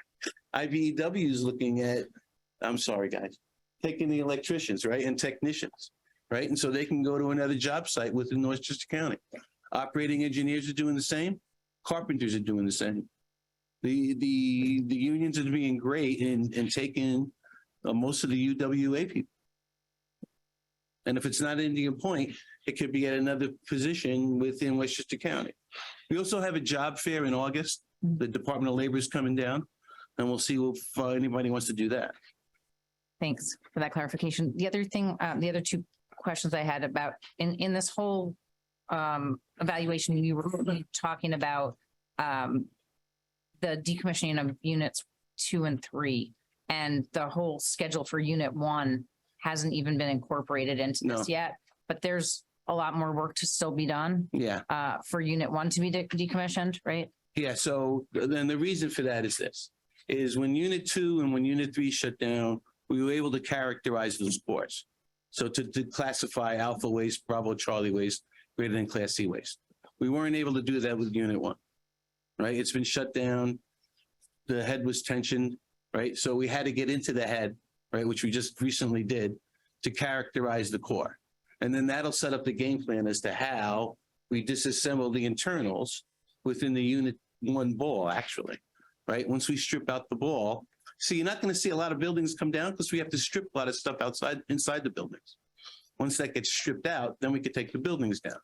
But now we could start putting together a plan for unit 1 once we get the characterization study back. And can you just clarify again, is that dependent on unit 2 and unit 3? No, unit 2 and unit 3, we'll strip and we're doing the reactor segmentation, right, which is the critical path for both of those units. Plus, we're doing the chemical cleaning of the steam generator tubes for decontamination purposes. Right? Again, it's stripping the insides of these buildings before we could take them down. But just again, to clarify, there's plenty of work still to be done with unit 1 decommissioning, the taking apart of unit 1. Can you repeat that back? I'm sorry. There's plenty of work to still be done with unit 1. There'll always be work. Okay, I wanted to just make sure. And then finally, in terms of the release times, I think one of the peer reviews, and I don't know, Dave, if you want to chime back in again about this, mentioned that the better time to do the release, if you were to do the release, would be when the Hudson levels are high. And right now, the ones that you would identify, the times that have been identified are not when the river would actually be highest, so less dilution. So I don't know if you could comment on that. Or Dave, if you wanted to chime in about that as well. I forgot to ask that question earlier. Well, this is Dave Lockbaum. As I alluded to in my presentation, Holtec and Entergy before them doesn't take credit for the Hudson River flow when they're calculating whether they're meeting the EPA drinking water standard. They just assume their own discharge flow, which they control. And in addition, the sampling that's done is year round. And the sampling for tritium hasn't shown that it varies significantly with the river flow, high or low. So it was a comment made by actually not a peer reviewer, somebody else, but it's a valid comment. But I don't think it has that big a significance in timing. If you got a choice, it'd be better to do it during high flow, but during low flow wouldn't be a showstopper. We'll control dilution with our circ water pumps through the discharge canal. We've done that. Question, if the discharge is only a couple hours based on Dave's presentation earlier, is that right? Typically on a batch? It's 18,000 gallons, about 120 GPM, 150 GPM pump. We can do the math. 120 minutes. Okay. Yeah. Thank you. Couple hours. Yeah. My point, I guess, is, and it's a question. I mean, I think this question was a good one. They were looking at flow in the river, I believe, that comment. But could we not also, to Dave's point, you're not considering the dilution effect of the river, but we know the tidal schedule. And could you not time a 2-hour discharge to coincide with the tide going out? I'll have to take that back to my management. Right. I mean, we Senator Harkam needs to take some credit for that one. I think Senator Harkam had a good question on that in a previous meeting. You're right. I know what it'll take. And It'll I take 4 to yelled 5 months. Right now, It's for becoming clear to me now. Sorry. I'm sorry. Go ahead. The Unit 2's spent fuel pool, it's going to take 4 to 5 months to get that discharge, to get it to discharge. Right, but each batch is only a couple hours. Yeah, but then we have to wait also for PCB. We have to verify concentrations of PCBs. That takes about 5 days, I think, also. I had a clarifying question for Assemblywoman Levenberg because I wasn't, and maybe it's for Rich.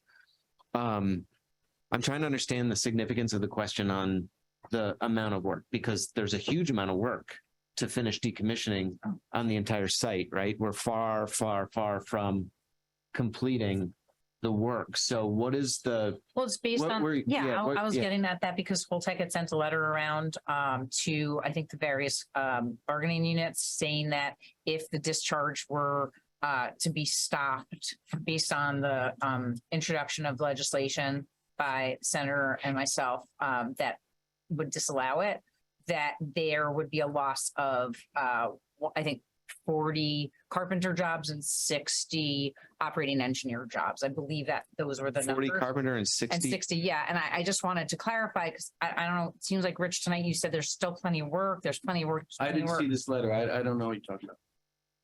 Okay. I'm not aware of a letter either, but I'd Oh. like to see it if Sure. this exists. Happy to share that with you. Yes.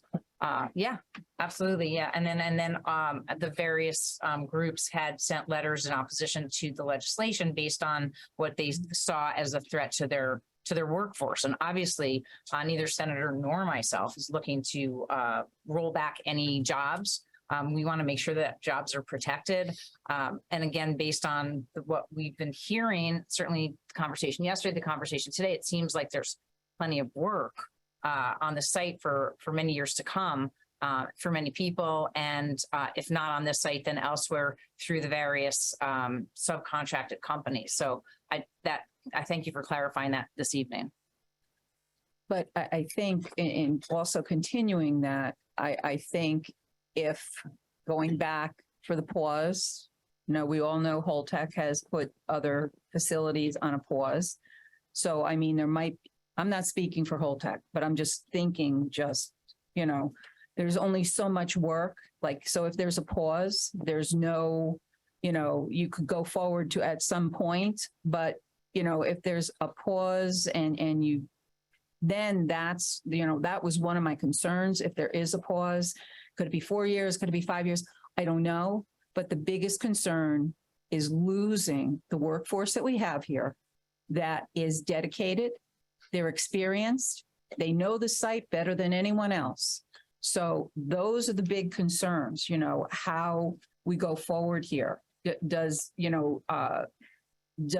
everything get stopped, goes on pause, and there's only so much interior work you can do?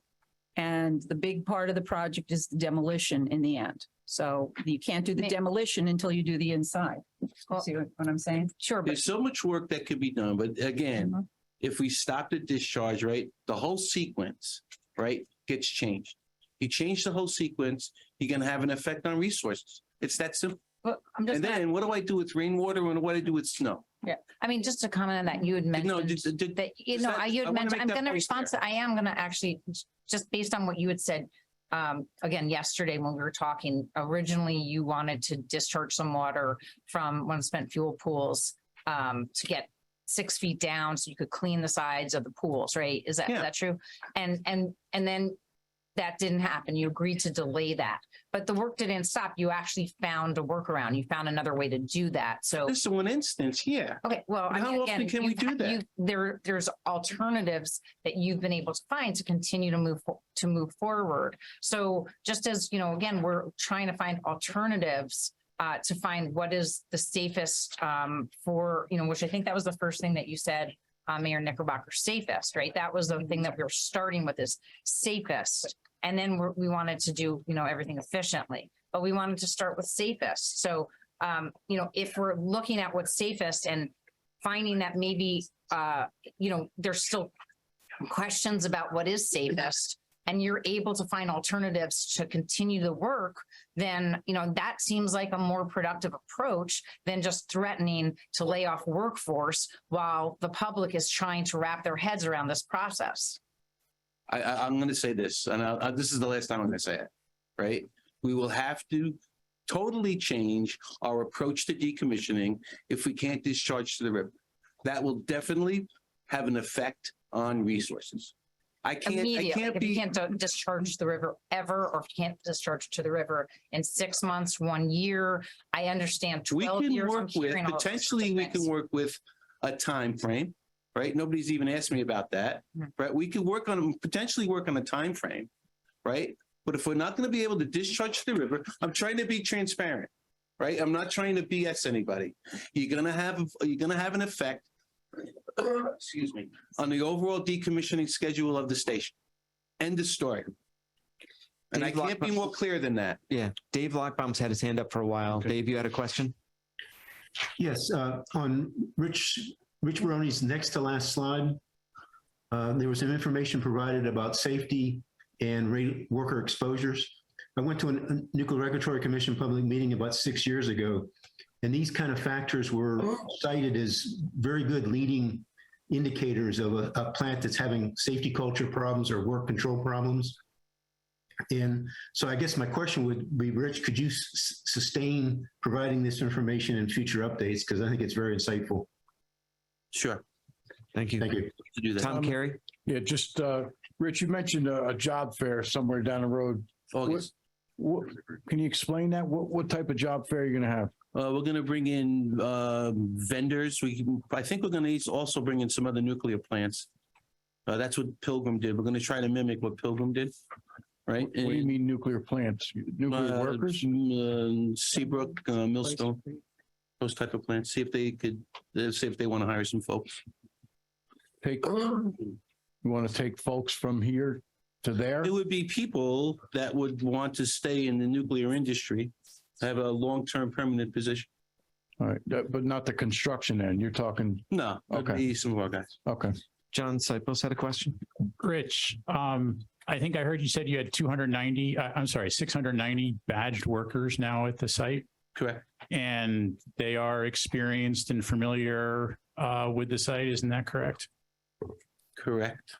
And if there was a pause and you had to furlough some of them and they were no longer at the site, that experience would walk out the door, would it not? Absolutely. And when we all together agreed for the joint proposal for a prompt, safe, and efficient decommissioning, that was one of the considerations that we all took into account. Isn't that correct? Absolutely. The idea to maintain a trained, experienced, dedicated professional workforce like you have. Yes, sir. And if there ever came a time that decommissioning was to start again, it would be difficult to find such a trained, experienced, and professional workforce. Wouldn't that be the case? We'd have to go through retraining all over again. And that would be detrimental for decommissioning and site restoration, wouldn't it? Yes, sir. Thank you. Thank you, John, and thank you. I am reminded of our sort of 2017 meetings of the closure task force, and there was a lot of angst and concern and uncertainty. I mean, the town, the village, school district, the loss of tax revenue and the loss of jobs was very much major concern in the community. It took years of our meetings at the task force to develop some transition plans. And one of the things that, we talked about for the workforce was the fact that we'd be moving into decommissioning and that there'd be opportunities for the existing employees. And so I think that was an important point. Tom, I know you're going to end soon, but just one last point on that. Yeah. Which is the other thing, Rich, that you had mentioned yesterday is that you needed to bring a lot of people in out of retirement to do some of this work. So I just wanted to clarify that people came in out of retirement. It's not like you were training necessarily new people. You were taking people out of retirement to work here. So We had to take a handful, yeah. Okay.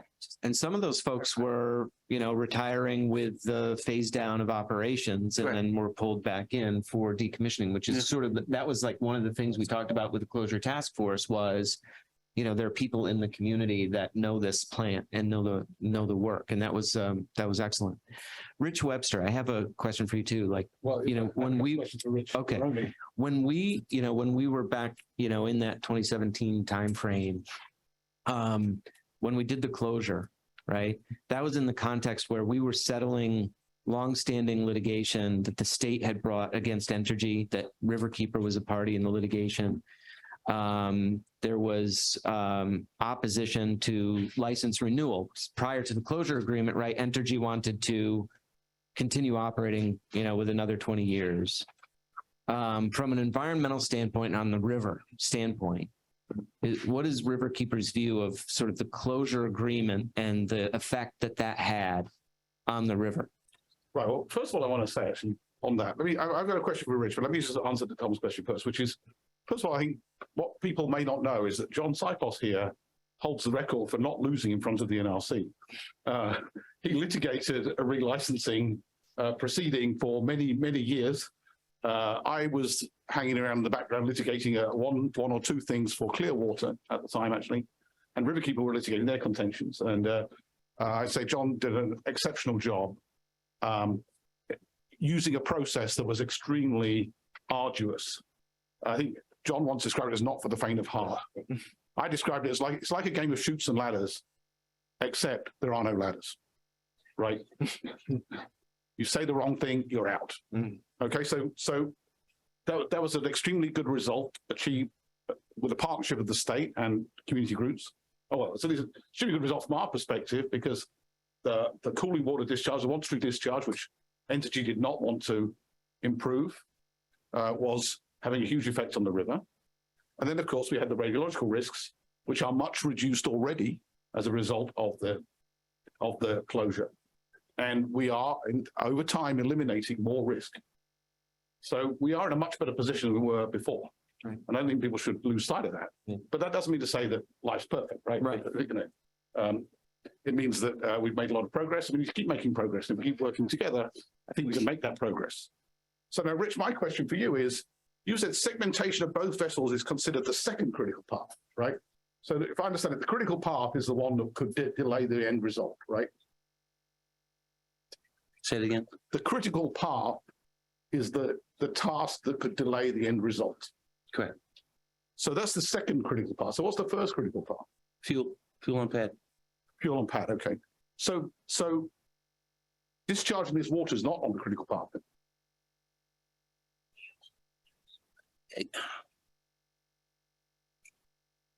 Well, I'll say this, right? Fuel on pad, right, also requires me to empty the pools. Why? Right? No, why do I have to keep the water? No, IP2, the fuel's on the pad. Let me finish. All right. So we drain the pool, we coat the liner, and then we could start taking that liner apart. For segmentation, I would get done with segmentation. I drain that, and I could start taking the reactor cavity apart. Right. But fuel on pad, you get the fuel on the pad. That's what you've already achieved fuel on pad at IP2, right? That's correct. And the fuel pool is still full, right? Yeah, and that's going to get discharged in September. I mean, but what my point is, it's not on the critical part. So if you delayed this discharge, it wouldn't actually delay the job. Is that correct? Would it delay? Again, you're asking me to look at a sequence on the. Let me finish the sentence. All right. You're asking me if we don't discharge, is it going to change? I'm telling you this. Right? If I can't discharge to the river, it changes our game plan on decommissioning.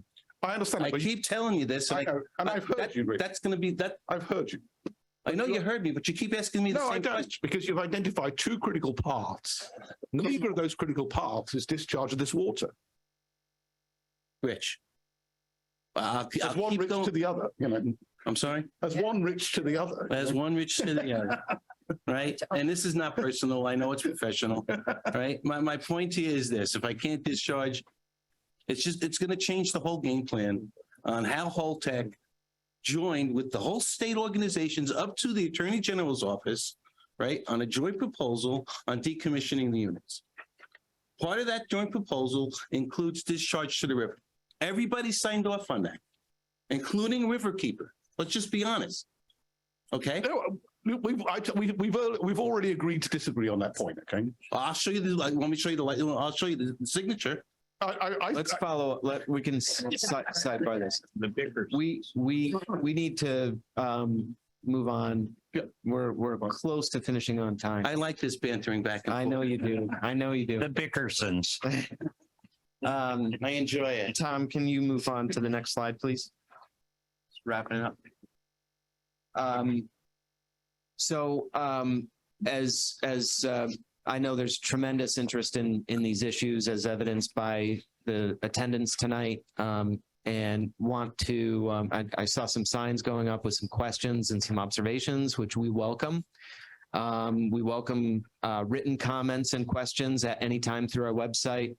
But we're working on a public forum where there will be an opportunity to ask questions and get answers live from NRC and the US EPA, who will be joining us in Cortland on July 11th. We will administer the public forum as we have in the past with an administrative law judge. Questions we request be submitted in advance so we can organize them and ensure we have the right people to answer them and have a robust discussion. The way it has worked well in the past is the individuals that submitted the questions get an opportunity to come up to the mic during the public forum. The question will be read, it will be answered, then that individual can ask follow-up questions. We found that this is a great opportunity for meaningful public engagement. It's not to say that public statement hearings are not meaningful. We welcome that too. We've used that at almost every one of our DOB meetings. We've also held standalone public statement hearings, and the standalone public statement hearing we held in April was focused on this water discharge issue. And given the NRC jurisdiction there, we created a transcript of that public statement hearing. We submitted to the NRC. But we are grateful that NRC has accepted our invitation to come back to the community July 11th. Wanted to advertise that loudly and welcome everyone's participation. Next slide, please. I think we missed a couple of the other slides. Going back, yes, submitting comments. I mentioned there's written comment on our website. Next slide. We really encourage folks to sign up at our website. Any time a document is posted on our website, if you are signed up, you will get notification of that new document. NRC said they're very transparent. I think our DOB is the most transparent governmental body I've been part of. I've worked in government 20 years. Guest presenters, presentations are also put up on this website. Dave Lockbaum does slideshows, slide decks, presenting new information to us on a regular basis without even a request. In some instances, there's something that sparks his interest. He sends us a slide deck. We post all of his material that he submits to the DOB. We post on this website. And so I really encourage folks to acquaint themselves with the website and to subscribe to the service list. We already talked about the public forum, and now we can adjourn. And thank you all very much. Thank you. Appreciate it. I'm sorry. Oh, I'm sorry. We said one last thing. I just want to say one thing. Thank you, Tom. And Tom, I want to thank you because these are difficult meetings to have. You have different factions here, different agendas, and it's difficult to have meetings like this. But what I'd like to say is that thank you because the expertise that this, DOB board has. I mean, we have the DEC here. So these are experts, professionals, and for us to make decisions, we need to rely on our experts. So we have the NRC. I've worked with you guys for many, many years. You've always been professional. I respect you. You have the expertise, you have the knowledge. So we need to use that knowledge. We have the EPA that spoke last time. So, whether you want to agree with the experts are saying, the data is there, the facts are there, So for us on this board, we really need that information to be able to make the right decisions. So thank you to all our experts. Dave Lockbaum, you're invaluable. I mean, thank God he is with us. He's an independent technical expert.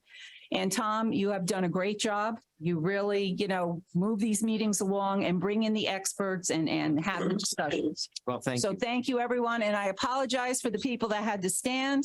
It was I guess it was a sold out meeting. That was a good closing. Thank you very much. Yes. Did hear that. Let in an hour before the public, so. I'm going to get to the bottom of that.